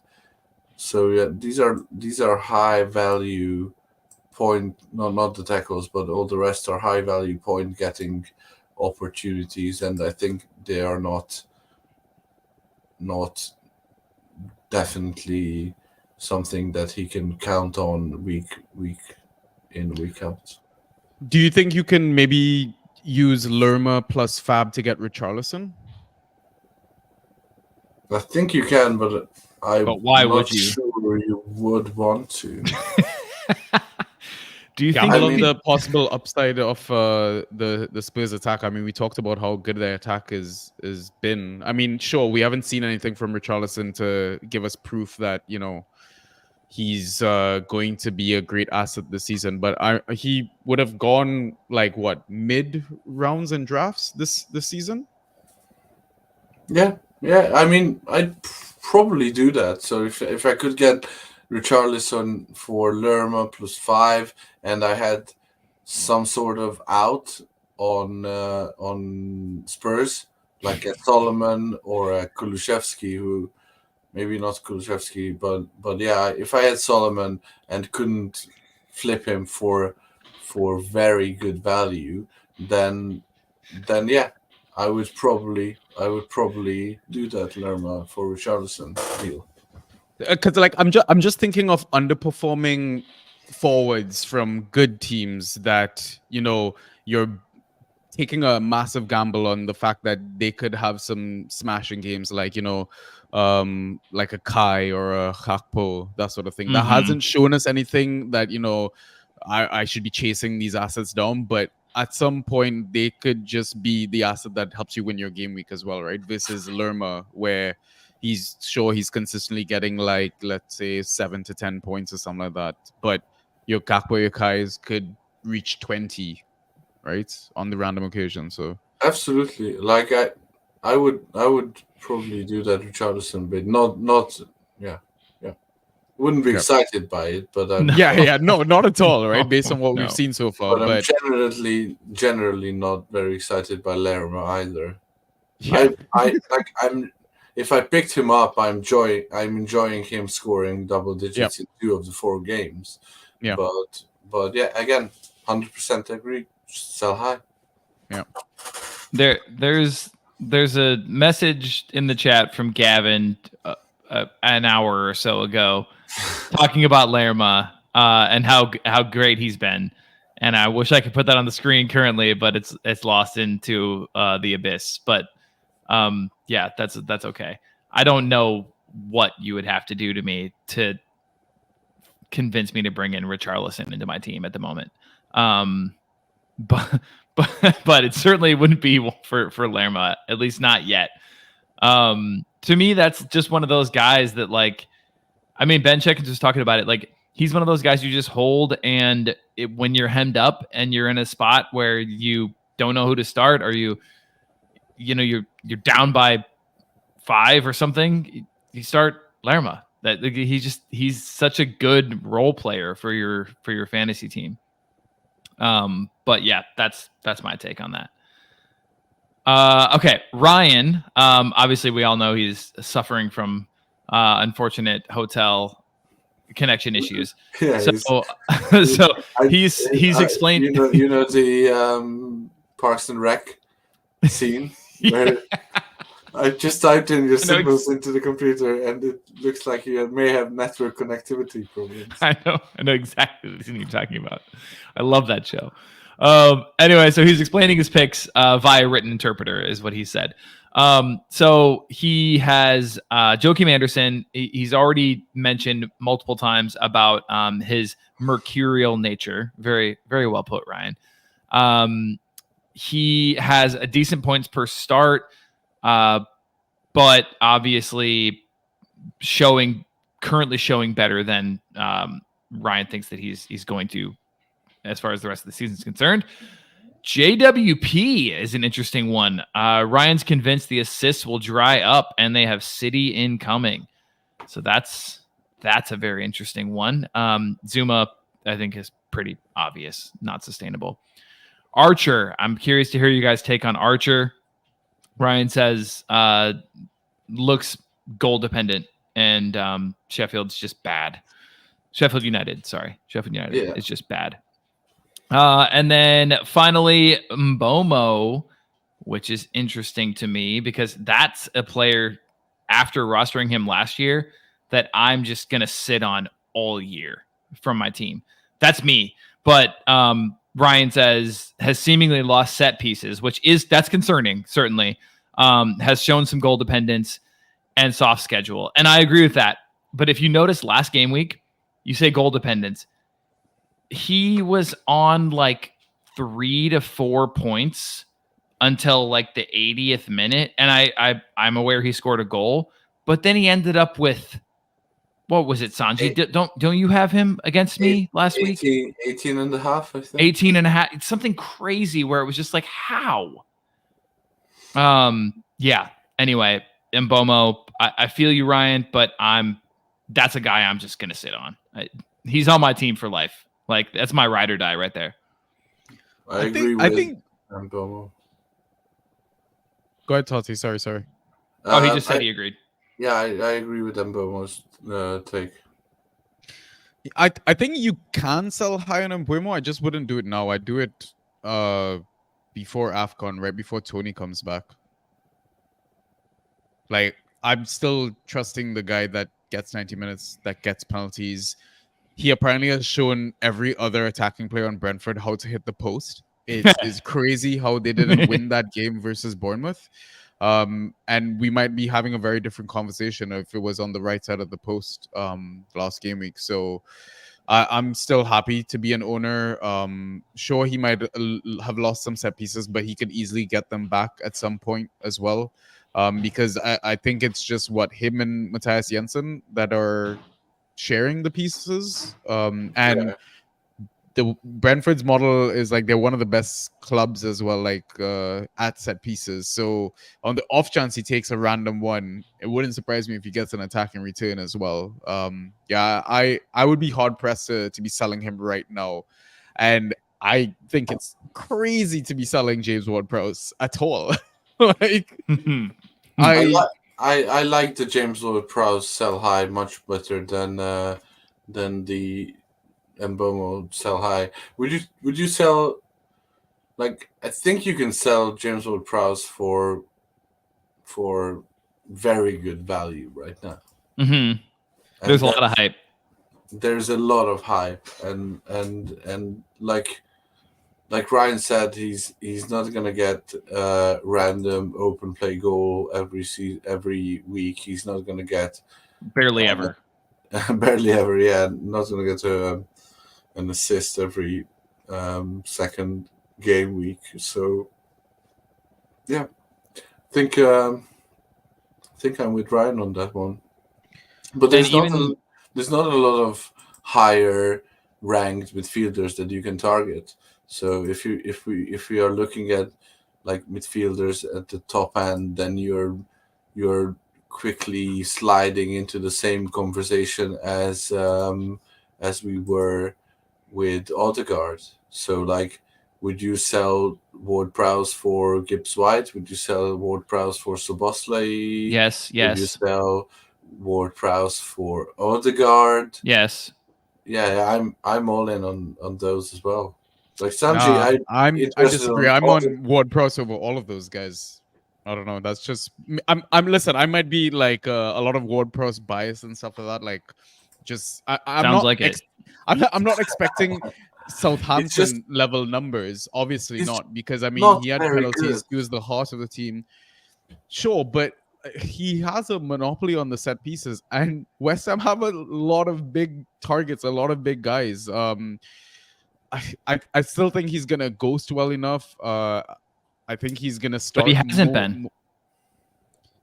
Sure, 3 games, but I think I don't know. I'm a Ward-Prowse believer. I still think he's good enough. Sure, like you're looking at the numbers. What is it? 18 with 2 assists, 16.5 with a goal, 13 with an assist against Luton. But yeah, sure. But still, like those numbers don't impress me all that much. I still think he can tick along with attack and returns, and he used to be a bit of a steady attack. A steady assist or whatever at Southampton. And you compare Southampton to West Ham team, like you don't think he's gonna improve slightly on that? And my issue is with his open play production, both ghost points and attacking returns. And I would have those players that we mentioned in a heartbeat instead of JWP. One is, and I'll shoot 2 interesting, like semi-interesting ones, you guys' way. Would you take Martinelli or Ward-Prowse? Sanjy? I'm still gonna go Ward-Prowse. Nice. So you have him like after Madison and Bruno, you have him as your mid 3? Yeah, I know he's a bit of a proven asset. Mitoma or March?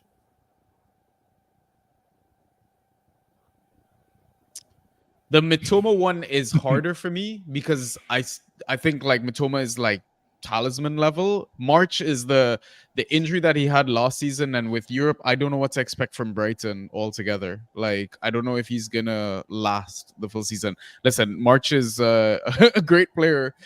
His numbers prove it as well, but I don't know. For me, it's a gut thing, and again, I go back to bias. Maybe it's just my bias kicking in heavily, but I still love Ward-Prowse as a proven asset in the Premier League. I would throw this out there. I'd probably rather Rodri than James Ward-Prowse. Ooh. Is that a bet? Is anyone betting with me? Sanjy? You want me to bet that Ward-Prowse gets more points than Rodri this season? Yeah, I'm game for that. Yeah, sure, let's do it. Yes. Oh, that's such a good one. Totti, you're going out on a limb, my friend. That is fantastic. And I don't like Rodri. Yeah, Rodri currently I'm sitting at not a Rodri boy. Right. Rodri currently sitting at a paltry 13.88 points per game this season. Measly. Which is impressive. Yeah. What about Matthias Jensen versus James Ward-Prowse? Totti. I'd still probably Ward-Prowse. Okay. All right. Because that might be the line. Like, I was a little surprised with that response, but well, Jensen currently averaging more points per game than MGW or Soboslai and Ward-Prowse.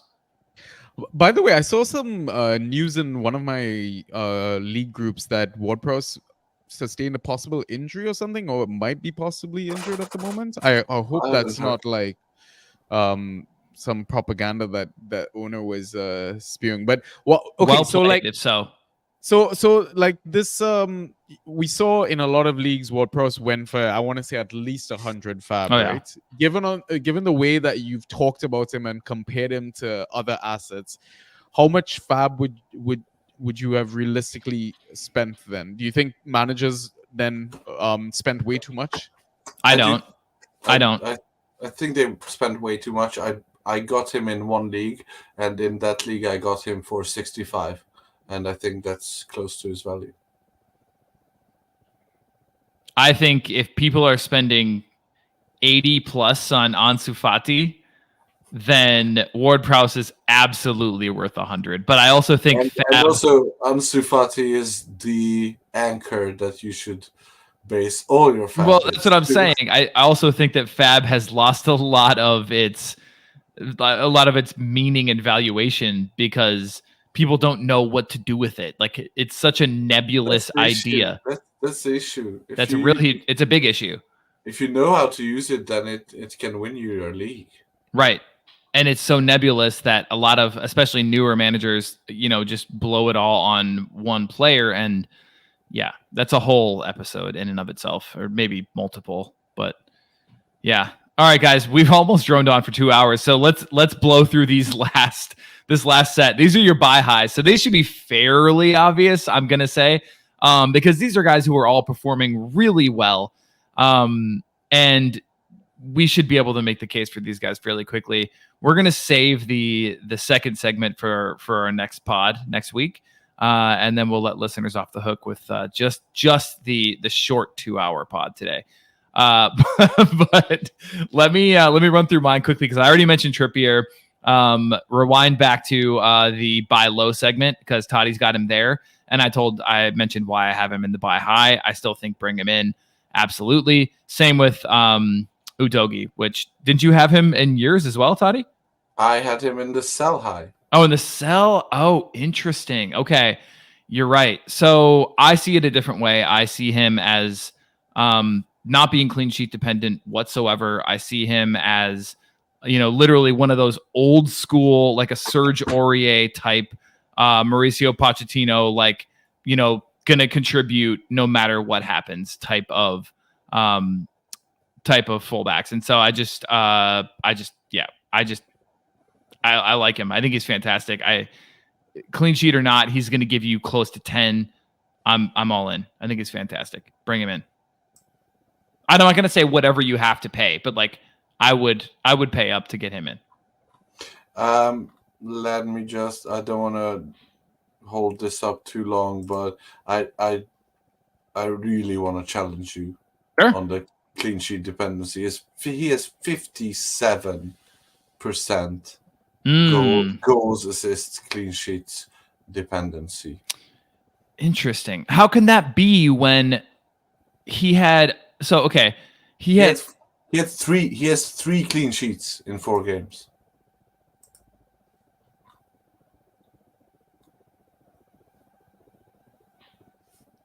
Did he? Okay. No. No. So no, sorry, only 2 because they conceded against Burnley. Yeah. That's fair. I forgot Lyle Foster. He had Niall Foster, thank you, Totti. All right. That's fair. So he had an assist against Burnley and an assist against Bournemouth, right? I know that those are both like flat track bully. You could make the case, but I also think that he will still continue to assist more this year. I think that's going to continue to happen. He's heavily involved in the attack, so I'm not really concerned about that. So when you talk about clean sheet dependent, what you're really saying is clean, like goals assisting clean sheet dependent. Yeah. Goals assist, clean sheet. Which is, I'm okay with that because I think he will have assists and even goals. So he's only had the 2. Though? He's only had the 2 clean sheets, and one of them he scored 18.5, despite the clean sheet. I don't think that's sustainable. I think just to list out players that are similarly goal assist clean sheet dependent: Leon Bailey, Ederson. You love Leon Bailey. Callum Wilson, Serge Aurier. Love Serge Aurier. James Ward-Prowse. Sanjy loves James Ward-Prowse. So I'm in good company. Brian Mbomo. I love Brian Mbomo. Okay, good. All you've done is strengthen my resolve. It's just getting better. I mean, they are all clean sheet and goal and assist dependent. I think Totti, he's gonna. Spurs are gonna Spurs. That's my only argument. Totti, end of season. Udogie, 9 points per game. Yeah, I think he'll. Is this a bet? Is that Are you? Not. It's not. I think he'll have 9 points per game. Oh, okay. Well, he's got 11.5 currently. Yeah. Hence, so that's great. Bring him in. He's a sit and forget defender. Sell him on that 11.5. I think he's a set and forget defender. I like him. Bring him in. That's my opinion. I was hoping I could get you on a bet with the 9. Nah. No. All right. Fair enough. It's fine to have 9. 9 is doable for anyone. For anyone. Fair enough. Tell that to Kirkesh Milos.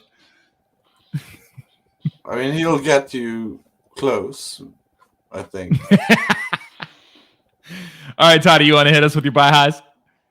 I have Bruno, who is a buy high low, in a sense that he's probably, there are some rosters who took him, like most of the people took him either number 1 or number 2, and he may be disappointed, but I think he's still high. Like you can't say that a player with what's he on, 15 points per start or something like that is buy low, but I think he'll get better. I think Ten Hag, as much as I hate to say it, I think he's the streaky manager that we have grown to understand in this last season, and I think they'll have an amazing spell again when he sorts all this crap out, and Bruno will cook with 20 points back to back for 3 or 4 games, and everyone will be in love again. Yeah. My second one is Pervis Estupinian. There may be a small window with that. What was it? 6 points, 7 points against Newcastle. 7.75. Yep. Yeah, 7.5 with that late goal. There might be some window there to buy him high. Honestly, I think he is in the conversation with TAA and Trippier for Defender 1 rest of the season. And my next one is Rodri. I think he's a buy high. I think he's currently on 13.8 points per start. Sorry, right? That's what you said? Yeah. 13.8. Well, not points per start. That's just in Fantrack, so point per game. So his points per start. I mean, he started all the games, so that should be close to that in actual usable metrics as well. I got you. According to our website, 13.9. Yeah, that's what I mean. Like, he started all the games, so there's no, and probably played 19 all of them. I think he will be able to sustain close to 15 points. Wow. He's been on record to say that with Kovacic playing next to him, he's allowed to step up more, which is a frightening proposition. So essentially, you have a guy who gets defensive points, you have a guy who plays 90 and starts all the games for City, that is almost taking over the Ilkay Gundogan role. Interesting. So I doubt that you can get him in, but if you can, I would. As I said, I would trade Ward-Prowse for Rodri. And the last one is my homeboy Dom. Soboslai. I think he's gonna have close to round 1, end of round 1, mid round 2 value. So in the conversation with the guys that we had mentioned several times, on this spot. So if you can construct a 2-for-1 to get him in, then I would very much do that. I like it. Sanjy? So question about Rodri. Like I listened to that interview or read it or whatnot. But what happens when Pep Roulette kicks in and Kovacic is rotated, and Rodri doesn't have that license to roam forward? Also, Kovacic being a ex-Chelsea player, last season he didn't miss a lot of days out, but every now and then he kept picking up injuries here and there. So that's another reason that combination might not be fielded together. Are you not worried about this buy high then on Rodri? Like, he's definitely a must own in any roster. Like, he's great to own. Like, every now and then he will pop up with an attack and return, but I'm just worried about how the season has started so hot for him that I would kind of consider him a sell high asset right now. I can understand where you're coming from, and I think there's a fine line. And as Gavin mentions, Nunes coming in will complicate things to a certain extent, but we don't know where Nunes will play. He's played in a very defensive role for Lopetegui and Lage as well, and he was not a good Fantrax scorer in the very short O'Neill era that he has had. That one game essentially against United, he was very exciting and he was involved in the attack. I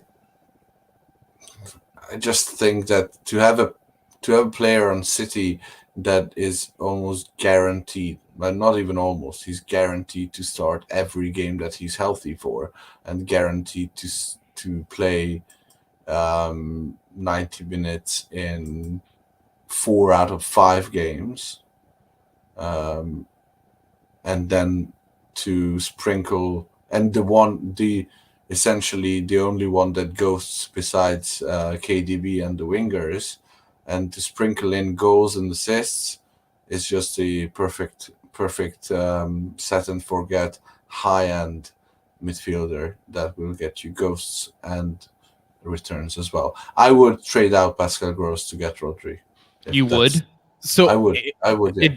It doesn't continue that Rodri, the highest he's averaged since he's been in the Prem, is like just under 9.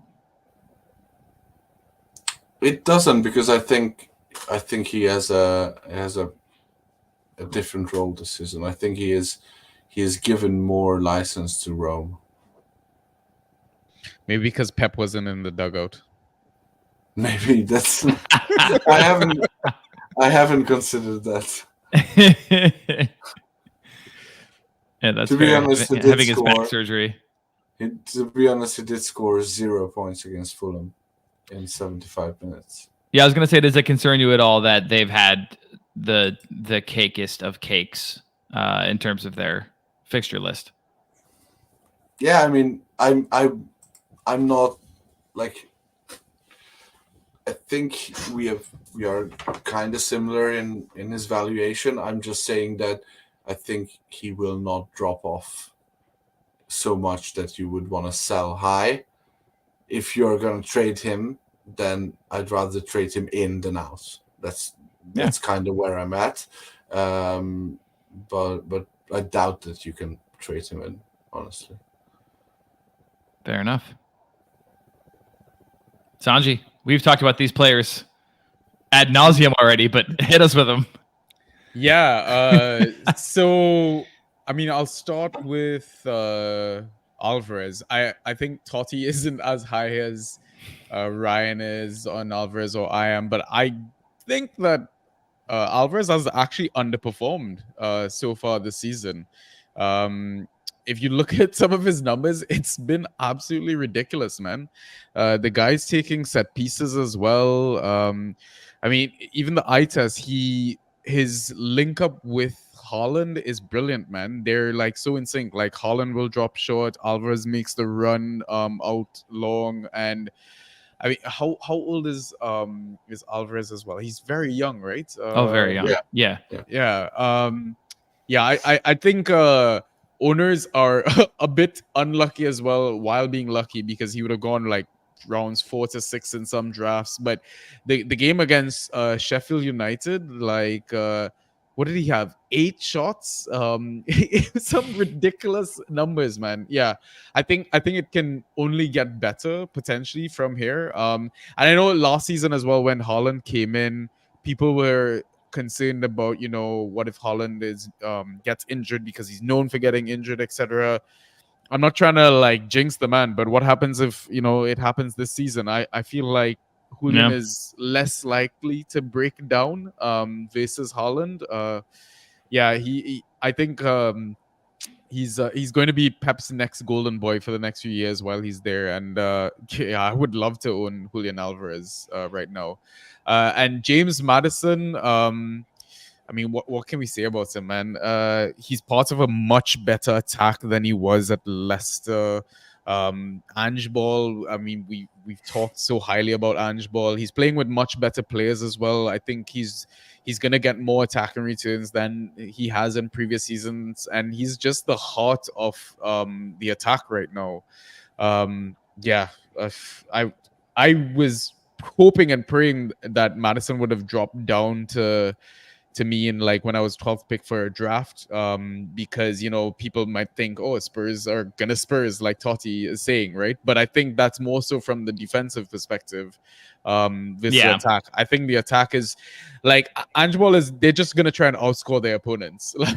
I'm very excited for Maddison owners. I don't know what would you even do to what can you even trade to get Maddison right now, Totti? What do you think? I think that's a blueprint. Your first and second rounder. Wow. That's what you have to give up. Or Haaland or Bruno or Salah. Maybe those are the 3. But I'm very close to saying no to Salah because of the January rumors or the Saudi. But if today you could send Salah and get Maddison back, you'd do that. Yeah, I would. Yeah, I think I'd take Maddison. I would too.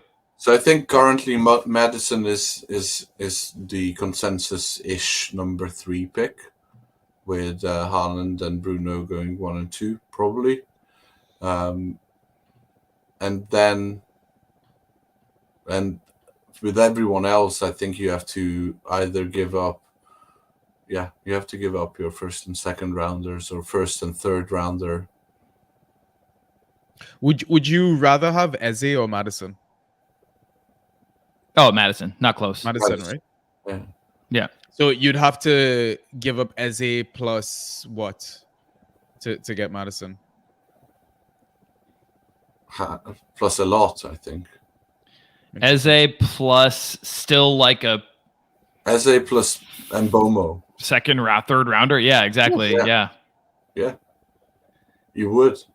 Eze plus Alvarez. Oof. Yeah, probably. That seems way too steep for me, to be honest. I think I'd rather have the Eze Alvarez and the Eze Mbuemo than Madison. Ooh. I think Yeah, that's a hence- little too steep. That's why I accepted the Mitoma Rashford one as well. Yeah, and that's why Benji said But great I trade, wouldn't- because Madison's injury prone. When did you But do I that wouldn't- trade though, Totti? Before game week 4.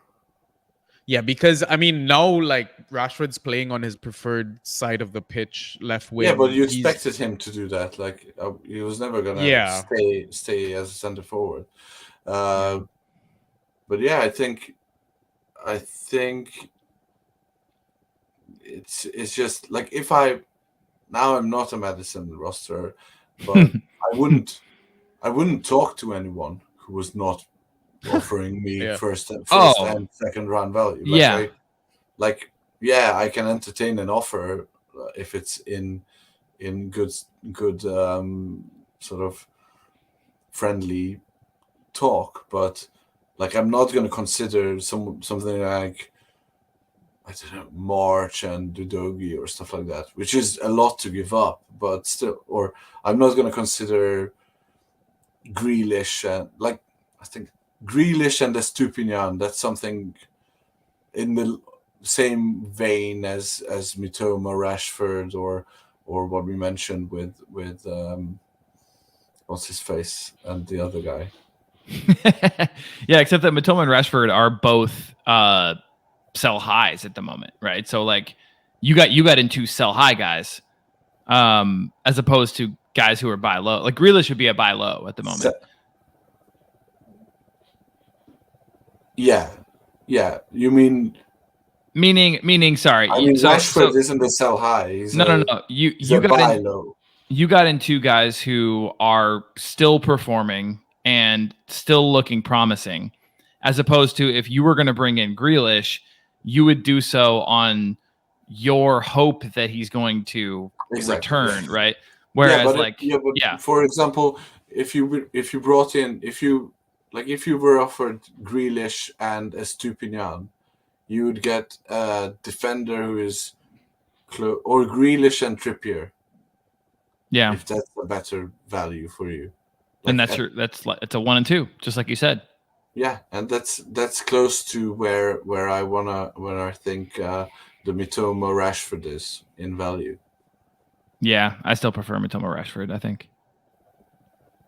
But like you said, that's what it takes. If you want Madison right now, you are exactly. That is what it takes to get Madison. There's no question about it. Like, why would you sell? I don't think you would. I'm actually curious to know, for people who are in like really active leagues, I'm curious to know how many offers you get on him, like weekly. It's got to be a lot. I don't think it's really. A lot. Like I wouldn't think about offering anything for Madison because he's such like there would be time not well spent.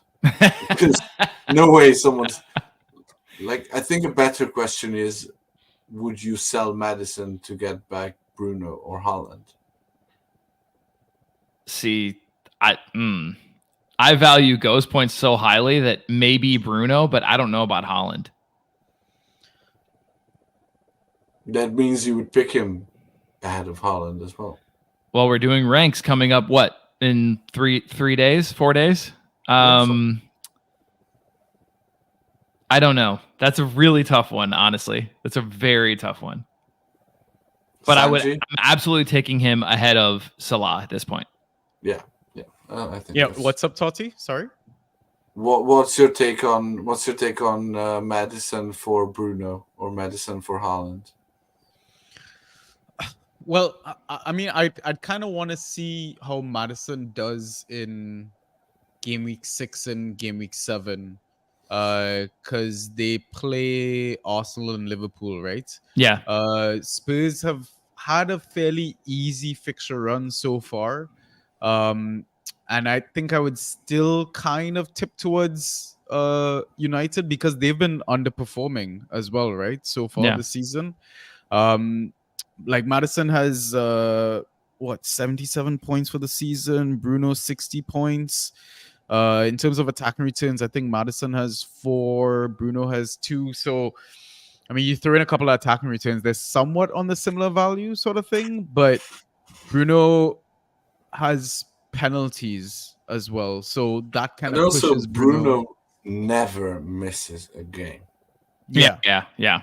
And the thing is, now with Shaw out of the picture for the next little while as well, like you'd expect Bruno's going to take more set pieces than he has before, right? So I'm kind of leaning that way. And like it's the same thing. I go back to like with the whole Eze talk as well, right? Eze only has 1 attack and return for the season, but he's only like 12 points behind Madison. So that's why I'm like, hey, he's sneaky good.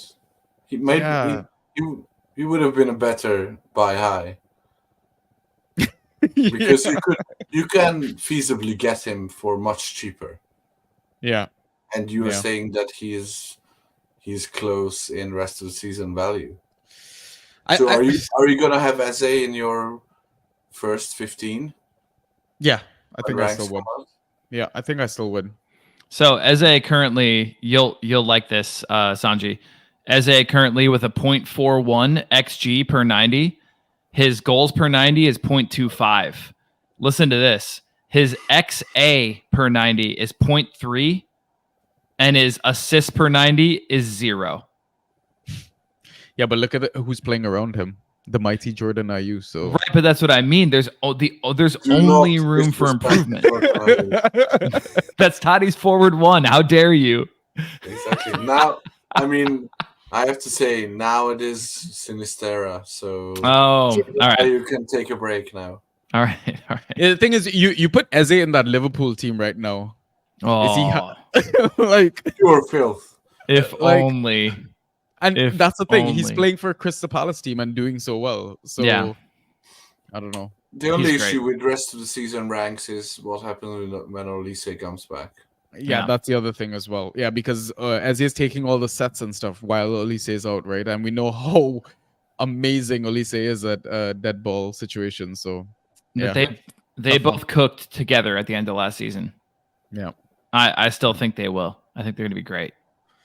Yeah, and the thing is, then what? But at the same time, we say the set pieces are going to be shared and all that. But now, once Olise comes back, the opposition is going to have to focus on 2 threats now, right? Versus they're all pretty much probably just trying to mark Eze out the game, and it's going to be a lot tougher for him to do what he has to do. But where's he in terms of attempted shots as well? Isn't he like maybe top 3 players as well? Like, it wouldn't surprise me if he starts scoring more goals than once Olise is back, right? He's just gonna have a bit more freedom to go forward. And listen, this kid glides. Like, he looks like he's on skates, like moving through plays with ease. Like, yeah, it's are you just trying to underline how he can't shoot? Well, I feel like a lot of shots have been from outside the box and stuff. He's nowhere near on shots on target. That's why I'm trying to figure out like why you're saying shots. I mean, he's just having a pop and goal because no one else is really doing anything else, I think, right? But I think at the same time, half of those shots might have come in game week 1. So yeah, that's fair. Is that the one where Lerma had 12 aerials? Yeah, probably. Game week 1 was that was Sheffield. Yeah, Sheffield United. Yeah. He Eze had a cool 20 points. Nice. 4 game weeks in, man. There's a long way to go. I must say though, like trade pods are always one of the hardest pods to do because everyone is going to have such differing points of view and using so many different things like data, eye tests, like previous history, all that sort of stuff, right? So it's going to be a very evolving discussion as we go on through the season, and I'm quite excited for it. So yeah, and that's why I think as we are finishing up this 2 hour 20 minutes, This is Sanjy, this is all your fault. this is ludicrous. This is I was- ludicrous. yeah, no, I take ownership for it. Welcome to how we do things at the Banter Boys. So, Exactly. Except for we didn't have a halftime pint. yeah. Yeah, so I wanted to like shout out and piggyback on what Sanjy said that is the reason the differing views, the differing points of view is the main reason why you shouldn't antagonize people who make trades and make trades that to you look one-sided, because for one, you're not the oracle, no one is, about trades or player values. Two, everyone is just enjoying and playing the game, and I think trading is one of the best times and best features of this game. So putting a bad stigma on trades and people who do trades is dumb, because it makes it just makes everyone more afraid to do trades. Wow. Because because it's not like, I think if there was no group chats, just the games and the trades and the pickups, then there would be much more trades, because you're, at the end of the day, you're making a trade. You're not, if you are informed and if you pay attention to the game, you're not gonna totally fuck up your team, because you know how points are coming, you know how points are guarded, you know player values, and you may have differing views to even the consensus, but you will still enjoy the game, and you won't trade away Haaland for Ross Barkley and stuff like that. But the perceivedly biased trades get ripped up in group chats, and you second guess yourself a lot when making trades. And this second guessing and this expectation to win all your trades kills the ability to actually make trades. Mhm. And making trades brings people together. It evolves the game. It enriches the community. It helps with player valuations. It helps with seeing different sides to players, and it helps with communications and making friends and just generally having fun playing the game. So if you're antagonizing players for doing that, then you're a dick.